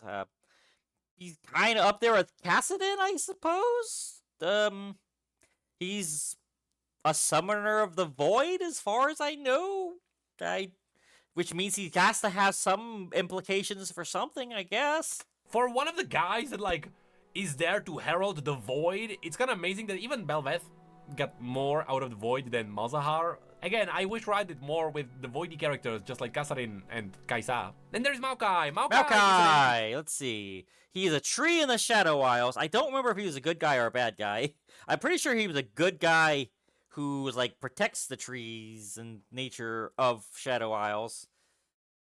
But, isn't he like a tree who's alive but doesn't like being alive? Or something like that? I don't know. Here, because he's pretty important for what happened in the Ruination. And he was also there for the Ruined King game. I didn't know about that stuff, so I guess he could deserve to get put up to A, because with the L extra bits. Surprisingly, even though his lore on its own is not that big, It is a really important character that did a lot in the world. Then there is Yi. Now Yi... Master Yi, what is your lore? My first brain says he's just an amazing swordsman. Ionian. I don't know anything lore-wise about him, I guess, then. I would probably put him on the same level as Draven, personally, I guess, or maybe or Lee Sin. But I don't know what else he really does, or if he had any major interactions with anybody. He is the exact same thing as Brand. Really? Okay, you're gonna have to talk to me about that, Even though Yi himself is not that important for the world, his story is amazing. He also sets up Doran. Have you heard of the starting items? Those were crafted by Yi's master. Their story together was amazing. And Yi right now is getting like more... So it's not really him, it's everything around him. I see. Interesting. World building happening around him, not only because of Legends of Runeterra, but also in Riftbound. I do kind of find that to be a bit of a cop-out for the character himself. But, hey, this is your list, man. There is more stuff happening there. But yeah, in general, Yi, amazing story to read. And there is Melio. Melio, I know absolutely nothing about him. I never played him. I never looked at him. The only time I ever played him was one or two times in ARAM Mayhem. But he's a cute guy. He's be very happy, joy, happily everybody. But as far as lore goes, he's there. For as far as I know, not too much. He kind of arrived. He was there for Ishtal, and then he left for Ishtal. That's it. Misfortune, S tier. Okay. S tier, really? I was gonna say A tier, but... Okay, you're gonna have to talk to me a little bit more, because I agree on A tier, but S tier, you're gonna have to talk a little bit more to me if she's got a lot more input than just hunting Gangplank. Ruined King game, Gangplank, same thing. There. They are next to each other. She was in Ruination? I didn't know that. Between Graves and Twist of Fate. Mordekaiser, S tier. Mordekaiser, oh yeah, S tier. If there's anybody who is considered a big bad of the entire world, or a raid boss of Runeterra, it's Mordekaiser. He is... Oh boy. When he was still alive, he was pretty much the raid boss of the entire world. Explain why. We talked about Mordekaiser like 18 times on this channel. His lore is massive. It is incredible. I mean, for the longest time, we thought he was going to be the Rune King until Viego was even a... It is a foundational story. It's a godly story. Speaking of not godly stories... Nefiri! Let's see, she's a dagger-wielding demon dog from... a Darkin dog. I mean, I think that just because they're a Darkin does elevate them more than Corki, for sure. I would say... Well, I guess there really isn't any real lore, is there? Isn't she, like, the servant to a nether Darkin that's supposedly coming at some point or in the lore? Nefiri. Nothing ever happened. Really? There's Nothing? Nami. Okay. Nami! Isn't there... What are you? You're... She's like a water Festayan, yeah? I don't know if there really is... Isn't she like a princess or priestess of something? Or is she just more of a thing? I don't know. But I don't know real lore about her either. Probably also... Nothing ever happened. It is slightly more than Nefiri, but no. She doesn't fit with B tier. She's definitely a C tier. And there's Nasus! A tier for sure, at least. Yeah, A tier. Definitely A tier. Nasus is like... It's kind of similar to... Really pushing into S tier. If there's just a little story, nothing incredible, and that's because Xerath kind of like stole the thunder. Really does. But yeah, Nasus, pretty good. And of course, Renekton's gonna come right next to him. In fact, Renekton next to him. I would say Nasus has a little bit better story than Renekton, but Renekton... Because Renekton was more the victim of everything. And then he went completely mad after being trapped in Xerath's thing and then being mind-wiping things, so... Yeah. And has that cool story with him fighting the bandits, and the bandits kind of like rip Renekton into pieces, and then his body starts like forming back together. I'm sorry, what? I didn't get that one. You know what? Nah, these two are equal. And there's Nautilus. Nautilus. Okay, I love the fact that he's just the story of a diver who was very full of himself and didn't pay his respects. I remember being a tale of what this is, and B tier sounds like it's fitting for him because there's really nothing else involving with him after that, right? I wished he had more. Nautilus I is do. pretty cool. He is the big daddy after all. Like, he's such a cool character, but there really isn't anything lore-wise. I just wish he had more lore. The same, I would say, for... Nico, let's see. I mean, lore-wise, where does she show up? Like, she's an adorable, happy-go-lucky character, but lore-wise, she's part of Ixtal or Vestayan, and I'd say B, personally. Nico, because all of these characters kind of like influence the world. Yeah, that's what my thing is. Nico didn't. She kind of explained. In fact, she literally. I mean, the only other person she has interaction with is like Nidalee, right? The Vestaishai Ray, or in some cases, she kind of like threw a wrench. I'd say Nidalee is. But it's has kind the same level of her. And I would say Nidalee is there with her. It's a shame. These two are pretty good. I wish they had more stories. Speaking of which, Neela. Okay. I know very little about Neela. I know she's a cool character. I played her like once or twice, and she's pretty cool. Lore-wise, I know nothing about her other than some sort of aspect of joy. Like that's like the only joy she ever joy is like the only feeling she ever feels, apparently. So she's got lore. I just don't know much about it. So I'm guessing B might.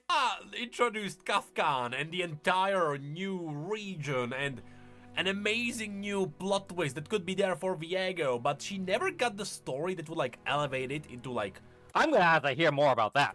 Something amazing happening in the world. Right now she's like sitting and waiting. One day Riot will do something and it will be amazing, probably in the MMO.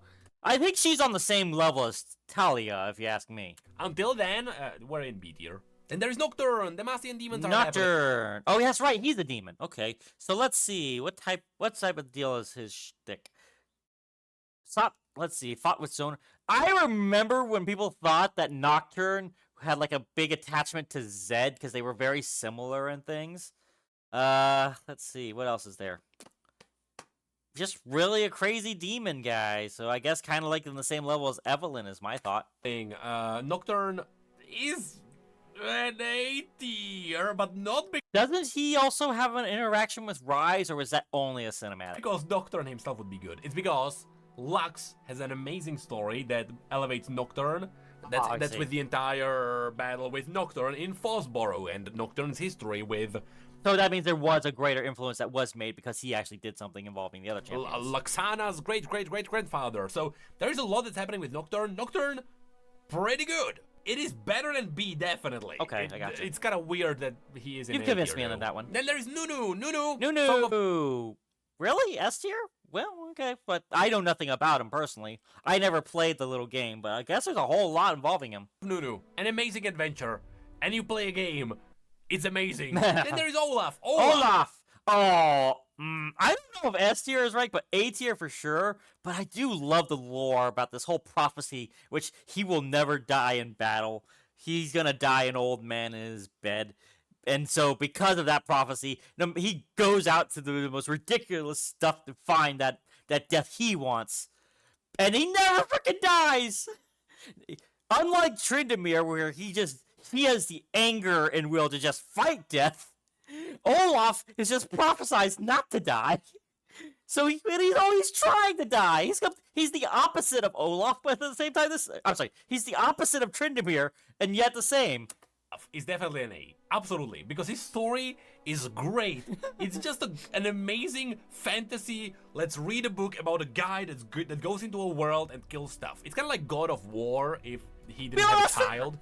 I wish there was more. Hey, there's no time for him to get a kid. To put him into an S tier. Even his part in Sentinels was pretty funny, especially he was in Sentinels? That's cool. After he later referenced, like, I don't want to talk about what happened there. So, he also has amazing story with Sejuani, so A tier, pretty good. And there's Oriana. Let's see. I know that's supposed to be Singe's daughter. The whole mechanical thing. Did she ever show up in Arcane? I didn't watch season 2. I kind of avoided it. I believe there was more that came out of her, but... Was in Arcane. She was? Okay, there you go. We don't know what happened there, so, Wait, was she... Well, I guess she didn't really... If she was in Arcane, she didn't do much, I just don't believe, but... Yeah, I mean... Yeah, I guess it is because Arcane is a what? That's what it is. Ornn, S tier, Foundation. Yeah, definitely S tier. Character I'm actually trying to learn right now as well too. So hopefully that'll go well. But yeah, I mean he's like a big creator of some sort. So I mean massive in the Freljord lore for sure. Going against Volibear, I believe as well. So I mean he's a godlike figure. He's basically a what's the word I'm looking for? A natural level of Aurelian Soul, only lesser, so yeah. For it's kind of like Lysandra, foundational for the Freljord in general. His story with let's put Volibear in there too. Volibear and Ornn, absolutely amazing. Definitely, Pantheon S tier. Pantheon Not only did he explain what's happening in Targon, his like if it was his old lore A tier, new lore S tier, like this whole aspect of war thing, love it. Yeah, like especially how he was a human who basically fought his way to earning that title and things. Oh man, he's such a badass. Stories after his ascension are amazing. He also appeared in the Ruination events. He also got a short story that explained what happened to him after the events. Amazing story overall. And there is Poppy. Poppy is one of the foundational characters for the... Really? I don't know, man. Like, sure, you could be foundational for Demacia things, but I would put it under an A at most, because I don't think that... Surely there's not enough lore to make him an S tier. Demacia. However, these days, she's not gonna be an S tier. A tier, pretty good for her. I mean, as far as I know, lore-wise, is that she was like the apprentice to a smith who made this gifted hammer, and then went to Demacia to deliver it. A big attack thing happened, and she used the hammer to defend it, and became a big thing in Demacia. That's as far as the lore I know. Pike. Now, Pike. Ooh, Pike. Let's see.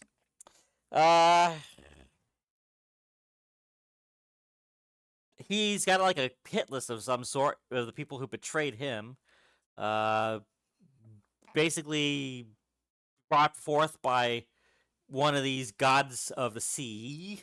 I don't think S rank is too. I'd say S or A rank is what I would say, because I don't know the lore, but I know there's definitely stuff there about him, and it's cool, but I don't know enough to be S rank. Here's the thing, Pike was in the Ruined King game. He was? Pike himself didn't do that much. He kind of was there, and he's kind of like the Darius of Bilgewater. Really? He's there, he does amazing things, he's never the main character, and nothing ever happens because of him specifically. He's kind of just there for it. Then there is Kiana. Kiana! She's like a princess of Ixtali, right? So she's got to be important just because, she's royalty, right? Like some level of loyalty, I believe, right? And then an elemental controller of that as well, too. Beyond that, I don't really know, so I'd probably put her in B tier, because she's important, but at the same time, what else has she done? Because she's there to introduce a whole new region. Her story is pretty good. It is just a shame they never did anything with Ishtal after she came out, and that's that. And there's Quinn. Quinn! Okay, she's one of the hunters or rangers or something like that. Very important to Demacia. Didn't really change the world, but she does a lot of cool things. There was that cinematic where she fought with Shyvana against that one dragon. If that was in lore, that would be really awesome. So I guess A tier would be great for her. She's an A tier because now she got more involvement with Shyvana. Speaking of which, let's shove Shyvana in there too. Yeah. There she is. Right with Shyvana, Quinn. Are there any other Demacian characters? Most of the Demacian characters are good because entire Demacia got a big reach. Like, all of Demacia is going to pretty much be like an MMO level plot level area. So pretty much all the characters from there are going to be very important. Work with a whole new stories for everyone, so... Sona. Sona's going to show up. After the rework, the story works. Unnecessary retcon. Sona and Xin Chao, they need to add those two. Definitely, it's still pretty good. After which there's also Rakan and Zaya. Rakan and Zaya, both A tier. He's got a... Let's see. What do I know about them? They're like freedom fighters for the Stallion kind of thing. Is that as far as I really get? I don't really know much more than that, I'll be honest. I mean, but their lore together definitely does push more to A tier when they're together. On their own each, probably B tier. Funny that most of their amazing stories are actually Star Guardians. Like, a lot of the Star Guardian stories are in S tier. They are not canon That's not fair, though. for the canon universe. But outside of that, their stories are pretty good. It also involves Zed. We'll get to Zed. Yeah. There's Ramos. Oh, yeah, Zed is like... He's the shredder of here. He's gonna definitely be an S tier. Ramos, Ramus, he's there. He's okay.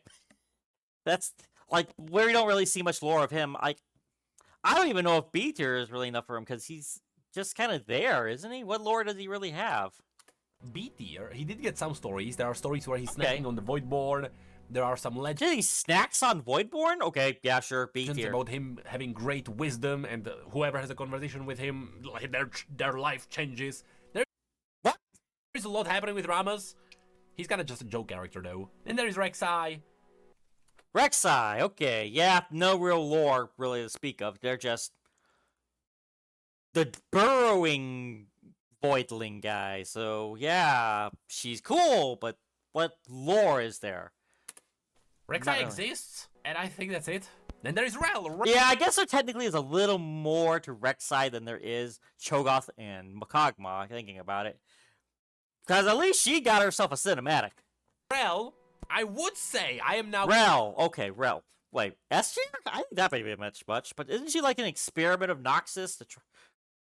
I'd say A tier, personally. considering an S tier character, because you might not know, I don't. Mbessa book.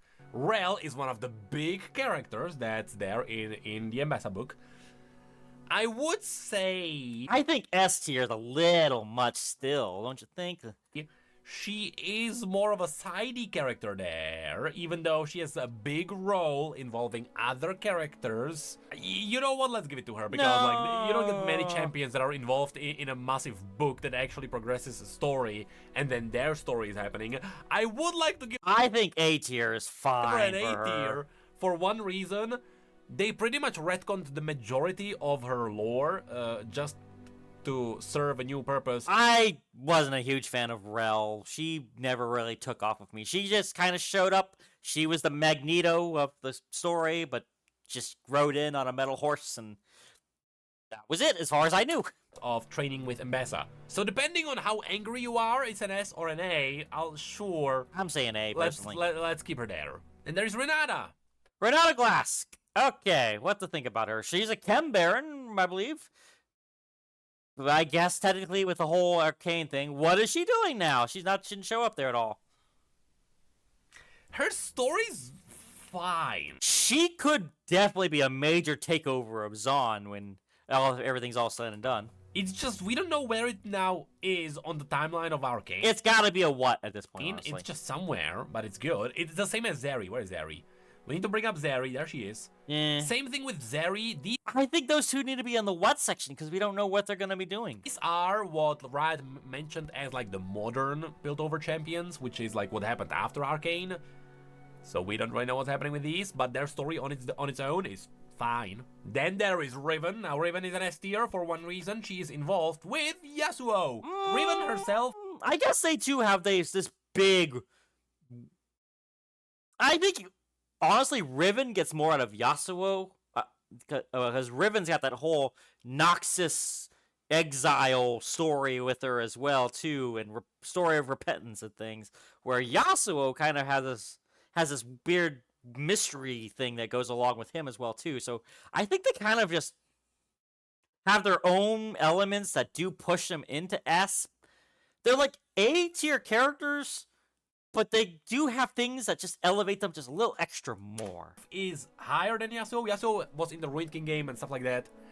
Riven got a story with the Sisterhood of War, the Confession of the Broken Blade. Both of these are legitimately pages upon pages of lore that you read. They are like short novella altogether. So Riven has an incredible amount of lore, and the stories are amazing. So it's almost like a foundational story if you just want to have a good story to read.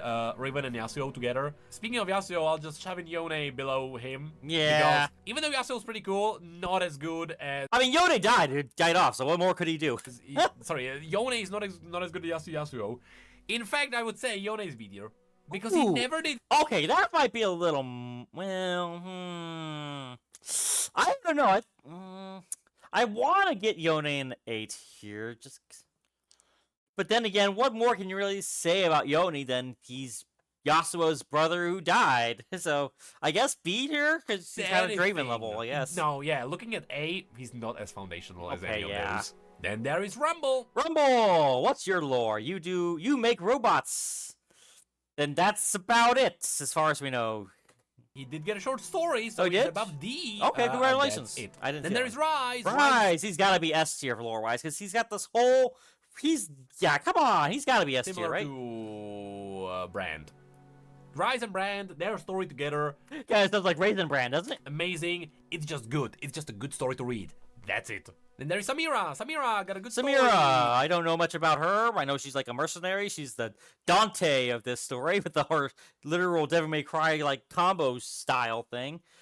She's a mercenary with Noxus. So yeah, she's a character that's there. As a mercenary, didn't change anything in the world. B tier for now. Sejuani, S tier. S tier, okay, yep. S tier? I would put her on the level with Ashe. She's quite. Did she do a little extra more that I don't know about? She had some amazing stories with Volibear and where's Udyr? We need to shove Udyr in there too. Udyr? Because Udyr, surprisingly, S tier because they got the amazing story with the Volibear and. Okay, I would have thought they would have all been in 8. Yeah, I thought Sejuani and Udyr would have ended up in 8 tier, but there must be some extra things I don't know about. Fighting the Earth sign, and of course they are involved in the story of the 3 sisters, so there's a lot happening there. Definitely deserves an S tier. And there's Seraphine. Seraphine. Okay, you're gonna have to talk to me about this one because she was part of Piltover lore, wasn't she? You know,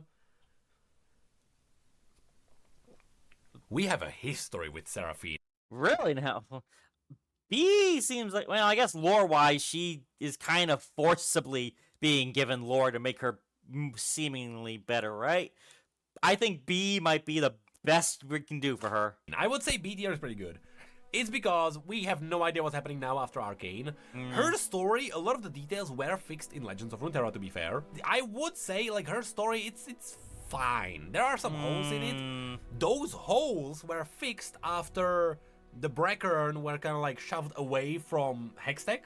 So now, it kind of works, but as far as we know, the story that she has from Legends of Runeterra and from all of those is good, but Riot is rewriting the story that she got with the Breckern, so now we don't know what's happening there. So I don't even know what the Breckern is. So B it is, because she has more lore than C, but we don't know what parts are canon. Good God, there's so many champions!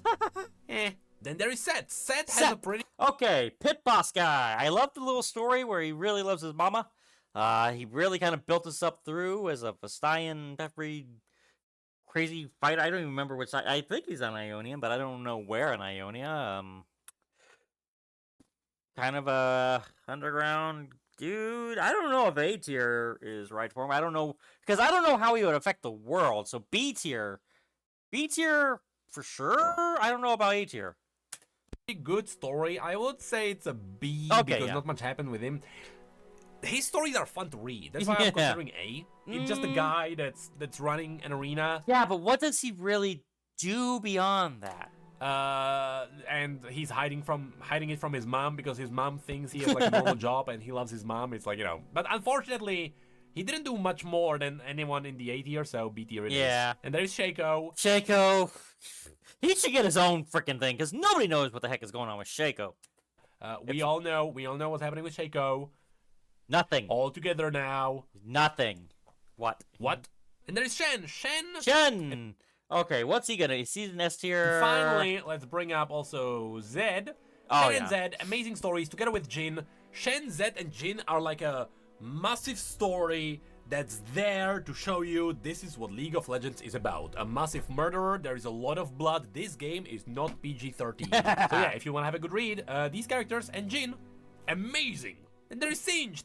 Singed, okay. He's also another main plot character of Arcane, so he's gonna wind up at S rank, of course, as well, right? One of my favorite characters of Arcane, surprisingly. I don't have much more to add besides And then, of course, there's that whole thing that was going about him, like the orchestrator of the Ionian gas attacks and stuff. The fact that like, We got Zion coming up next. Since we're here. Oh, the old icon for Victor. I love. Oh, Victor. Victor should be a what? Because I loved old Victor lore. The whole glorious evolution. Oh, it was such an amazing thing. But this, I don't know, man. This whole hex tech alien-esque void thing, I don't like it. I like the whole I like the whole other way, this admech style of changing our bodies to become hard and steel, replacing our limbs, and this other thing, I did not like that. Like this. But yes, Arcane kinda enhanced all the characters there. Then there is Scion. Scion, from my understanding, would be an A tier. He could probably be creeped up in the S tier at some point, but he's got more lore to come, I think. But he was a powerful warrior, he died, he was brought back, and now he's a killing machine, so I guess A tier. He himself doesn't really make a change in the world, does he? I want to put him into an A tier because you know what? No, he deserves an A tier because he has a foundational story for the history of Runeterra, with him killing a bunch of Jarvans, and then the Black Rose kind of reviving him, and then later he meets Briar. I mean, it's literally one of the Jarvan's crowns of the jaw. Of which Briar is a B tier. It's funny that these two were imprisoned together, but Scion got all the good stories. Briar was just a prisoner who went mad and was tortured on, and then he's gone and completely insane, and is bloodthirsty and hungry. Briar is fun to Although I have no idea what she is. Look at, and that's all that happened. And there is Sivir! Sivir! Okay, so she's interlocked with the whole story of Shurima. But after that, what is there? So she's important for the story, so A tier just by default, but... It used to be an S tier because of the Bloodline story. These days, unfortunately, she doesn't really do anything happened else. with Yeah, her. so and she's kind of... That story came when, like, yeah. 8 years ago? I wish there was more happening, although... And another thing, too, as well. What happened before Bloodlines and what happened after Bloodlines? What's that? Nothing? What's that? Nothing? A tier at best. She did also get a massive story with... Because her blade, the Chalikar, is connected to Setaka, and it was used to banish all Darkin. Sivir specifically? Nah, like, why? I mean, I guess they're trying to make her into this chosen Suriman warrior or something. I don't know. They're gonna have to work on it some more. Riot more. Thank you. Then there is Skarner. Skarner! He had a they're still using the old one for Skarner. He definitely had a full-on rework. I believe last time he was like the last of his kind of some kind of thing, and now he's like the guardian of Ixtal, I think. And I guess now he'd be a B tier? An old Skarner and also new Skarner. Okay, so new Skarner. Really? I don't know. I think B B tier. He should be in an A tier because he did show us a big portion of the Ishtalia lore. Exactly the same as Kiana. Like, Kiana and Skarner are kind of foundational for the region.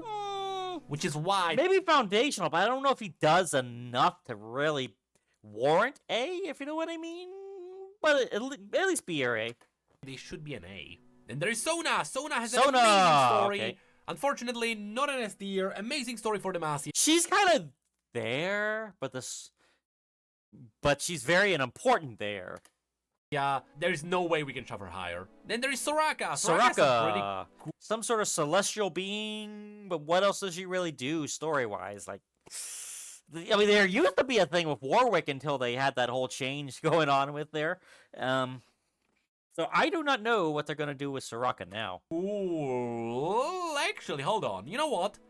Just like how Rel is not necessarily... Well, Rel made it into an S tier in the end, but Rel was like between an S and A because Rel was in the Mbessa book. Soraka has an amazing part in okay, A I could probably agree with. I don't know whether what should be his S rank for. She has pretty good lore. And there's Swain. Swain!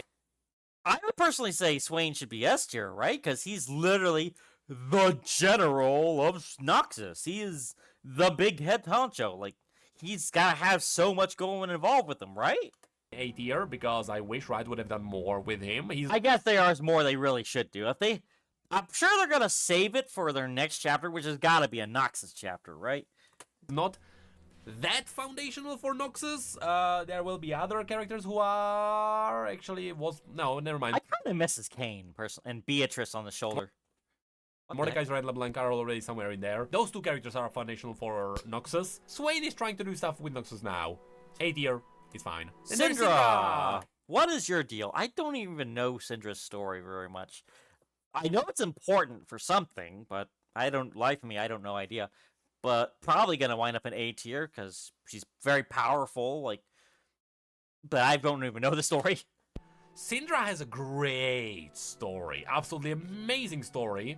And actually, you know what? No, Syndra has to have an A tier because these days, she also got her story referenced in the new story with LeBlanc. Because LeBlanc got the clones around the world, and one of the clones was there in Phalor, just checking out if Syndra is still there. So, Syndra's lore kind of got a little bit updated, and I also don't want to anger the Syndra mains. Tahm Kench, amazing character. Tahm Kench. Okay, we got his whole Fable thing. Isn't there another one that we talked about? There's a Fable who kind of runs that one here. I mean, he's there. He's got his whole Tale of the Gambler thing. I mean, how much does he really interact with everything? He's either C or B, not an A, but His lore didn't do much. yeah. I wish we got more than just the little reveal cinematic, because that's the more lore he ever got, and that's all that happened. Talia! Really? For one reason, she's connected to Yasuo. They got the bird and the branch story together. Amazing. I completely missed out on that one. I thought she was gonna be A tier. Talon! He appeared in the comic. Don't know anything about his lore. I know that he's from the same family as Katarina, I believe, or at least the Black. When I say family, I mean Black Rose. I don't know if they're actually from the same family. I would say B tier from the things I know about him, which is very little. But if he's got more towards him, then A tier, fine. And nothing ever happened with him. I can't believe we have a character that was in a comic, and there's a lore happening around him, and he's not good. Then there is Taric. Taric, what in the world did you go on here? I mean, you're dazzling, my man, but what kind of lore do you have? I have not seen you involved in anything myself. I personally put him in B tier because he's an important thing as an aspect of Targon, sure, but is that enough to carry him up to A? He's actually an A tier because his story, it's kind of like Taric is for A tier what Brand, for example, is for an S tier. Okay. His story is amazing to read. It's just, I wish it was bigger. And there's Teemo. Teemo after the update. Teemo! Okay, well, let's see. What lore did he have? He was a scout. He's pretty much the known defender of Bandle City, as far as I know. And for me, that's just about it, I guess. But he is one of the faces of League.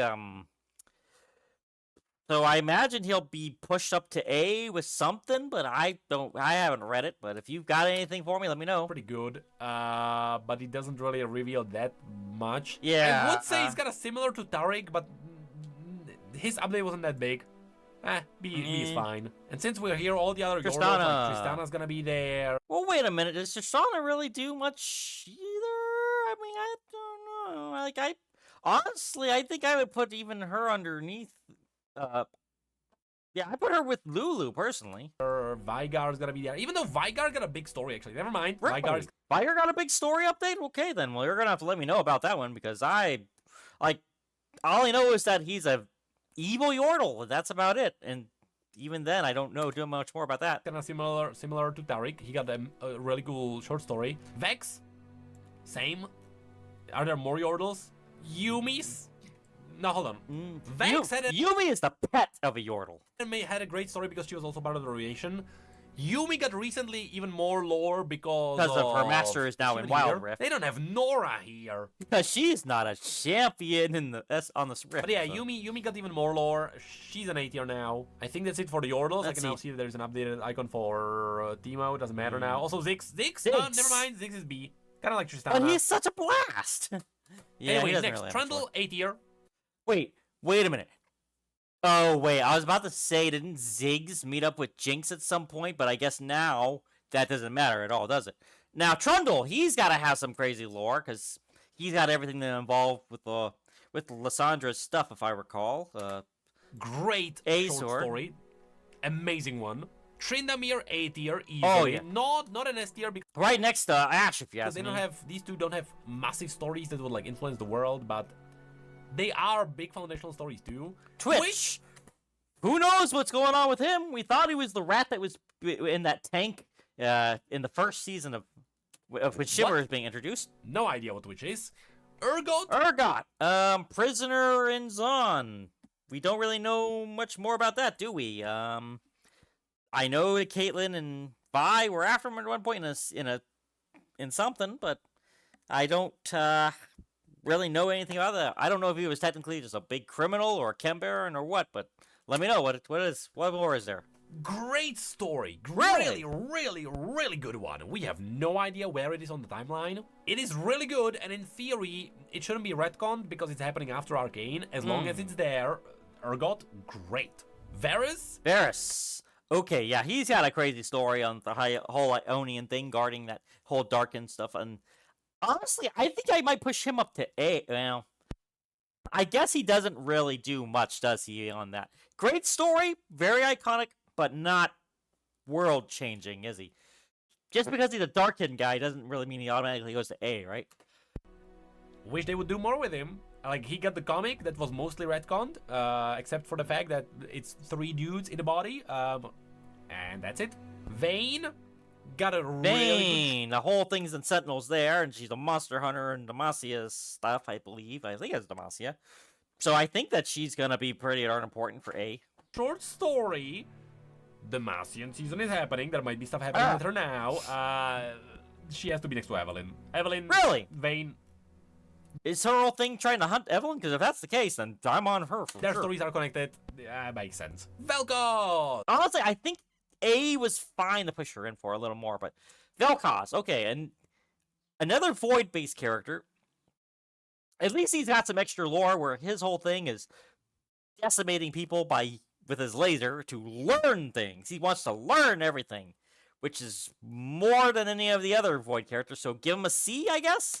Is there extra thing? B. Good story. Nothing ever happened from that. Vi. Arcane. Viego. Yeah, Ruination. I would put him like there, maybe. Viego's story is so incredible. Honestly, it was a huge revitalization for the all lore of League. Still need to make a video about it. I started writing the video about Viego's lore like 4 times. I imagine it changed up a lot. Viego has the most lore in the entire history of League of Legends. He has an entire game about him. He has a book. He has multiple short stories. He has 2 separate events that happened, and half of the champions are related to him. Viego is simply the biggest story. He is definitely one of the key pillars of League. In League of Legends, I do not have to say more. And there's Vladimir. Okay, what do I know about him? He's... I don't know much about the lore of Vladimir. He's a hemomancer. That's all I know about him, and apparently he's working with LeBlanc. Is that enough to get him an A? I don't know, but he's also in, is he technically in an Arcane, or is it just more of a trailer? No, he was in a trailer thing that I saw once, but... I want to put him into an S tier next to LeBlanc, because surprisingly, Vladimir's story is incredibly good. Fun to read. He has to be there because he's kind of like Brand, but also he's now relevant to what's happening in Noxus now. You'd be surprised. And there is Warwick. Now, Warwick is the only character from Arcane that I would put into an A tier. Because Warwick, well, they kind of... He was such a cool character, wasn't he? And now they kind of just turned him into a pure man-wolf thing. Where here, he was a beast. He was a monster. They tried to humanize him. They wanted to show it still is Vander in there, or Vander. So, I don't think it's right to... No, I swear to God, if they change his skin to that Vander one, people are gonna riot. Because he was so goddamn awesome as this guy, you know? think his story could have been executed in better ways. could have been but some- I cannot lie. No, I don't accept that. He's an A tier for me. It is still better than, you know, the story of Vander is better than any of these, most likely. But it's still funny that he's there, and there is Wukong. Wukong! Nothing ever happens with him. Honestly, he deserves in C tier. He's about as influential as Alistar, in my opinion. Happened with him, but he does have stories. And that Okay, yeah, stories, Xiao okay has then. to be an S tier. Simply Oh yeah, I mean, everything that's been going on, his funeral, the deaths, and the whole thing with Zaheen. Keep always messing up his name.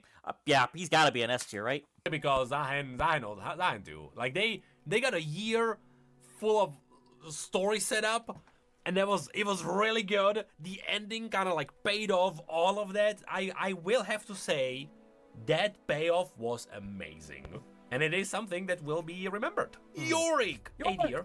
I love York, but what is he more than a gravedigger or guardian within the Shadow Isles? I don't know beyond that, so I'm sure he's got some lore, but I don't know it for, so probably A tier. But other than that, I probably would call him B tier, but if there's extra lore I don't know about, it probably pushes him to A. Not as cool as all the other characters because he kind of wasn't in the Ruin King game, and the Ruination forgot about Which is crazy that he's not in the Ruination. I figured he would have been. him, and so it is what it is. But We're his story almost is done. real Almost good. there. And there is Zack. Zack! What the heck No is going idea on with what him? Zack is Yeah. doing these days. And No there's idea. Zillion. Zillion is an 80. Zillion, okay. Zillion, Chronomancer, time traveling stuff. Lore-wise, I don't know any of his lore besides the fact of what he is. So you're gonna have to tell me more about that. I probably he put has him really B good myself. lore now in Legends of Runeterra, and on Ah, its own, Legends of Ikathia, Runeterra, gotcha. incredible. And there is Zoe. Zoe is an 80. Okay. Now it's coming back to me that he was supposed to be one of the people trying to like trap the void in some sort of time bubble stasis kind of thing, and just try to hold everything back in Ikathia, I guess. So yeah, okay, that makes more sense. Zoe, Twilight, the aspect of Twilight. What do we really know about her though? Other than that, she's kind of like just beneath Aurelian Soul tier, I guess. Don't really know anything else from that level, but I guess she's there, and she's an aspect of Torgon, so... Because all the S parts were taken by Aurelian. It depends. Do you count Maisha as Zoe? Because if yes, because Maisha is the previous iteration I don't know who Maisha is, so no. of the aspect of Twilight. If yes, she's an A tier because Twilight of the Gods. So you know what? Sure. Because of that, Zoe is S. And there is Zyra! Zyra! I don't know anything about Zyra besides the fact that she looks like Poison Ivy. She's basically Poison Ivy from the Batman comics. That's all I really know about her, and I don't know any of her lore otherwise than that. I probably put her in C myself because I know nothing. Her story? Good. Fun to read. Nothing came out of that. And there is Wei. Wait, no way! Okay, one of the newer champions, I know nothing about him other than that he's a very lamentable, sad, depressing boy who was a painter. And that's all I know. I know nothing about his lore. Probably be his... That was a character that was forced into a connection with Jin, and then nothing happened. What? It is a shame, because that Jin? Really? Let's cause he's an artist, right? was a pretty good setup. Then there is Smolder. Smolder is good, because Smolder. I know nothing about Smolder other than the fact that he's just a baby dragon. Oh, oh boy, that brings back some memories. But yeah, they're just a baby dragon, and dragons are awesome. So I guess they're just gonna go to A because of that. I'm sure they got some extra lore about that too. Smolder actually set up the dragons that are on Kamavors. Oh, okay. I think I remember a story thing that was coming out here that was being told either through Smolder's Protector or to Smolder or from Smolder. So yeah, I guess there was some extra stuff there about the dragons. So A tier for that. Ambassa, Arcane, also a book. Of course. S tier. Now, where do I put her? Aurora, or that's another character I don't know too much about. Some sort of like ghost researcher, as far as I'm aware of, like a spirit researcher, spirit detective kind of thing. I don't know anything really about the lore. I'd put her in B, I suppose, but I guess she's gonna have more lore. I somewhere. will say, we all know the minigame where we are like cleaning up Ornthil House. I would say What? That's a thing? Okay. If you made it to this far in the comments, tell me about what the heck he's talking about. Say that story on its own is amazing, and she also got the little spirit. I forgot the name of the deer, god dang it. But her story is just good. It's nothing big, but it's good. It deserves an A. And there is Mel, Arcane, and a book. Yep. All a bunch of setups. And lastly, we have Yunara. Yunara, I would say gotta be Yunara at least is pretty there. good A. It's not an S. Yeah, But like, she was kind of just more there and was more a second to Xin Shao and Zaheen and things. Zahen took all of that. Yunara is kind of like the messenger. She's there to like tell us what's happening, but she's not the one that actually does all the cool things. That would be mostly Xin Zhao and Zahen. But with that, that's it. We've done it. What? This is all my the goodness. champions ranked. Now, Oh. I will have to put them into an image and probably put it somewhere, I don't know. But yeah, after many, many years, we've done it again. We've ranked all the champions. My goodness. And now, I cannot wait for one thing. What's for that? the Demacian season to change a lot of the lore and retcon a bunch of stuff, and so I will have to do all of this again. Oh my goodness gracious. Once again, many thanks to Blizzard Entertainment for sponsoring this video. Scan the QR code or Alrighty, click the link in well. the description and dive That was a long 2 hours. Holy crap, right? I would be...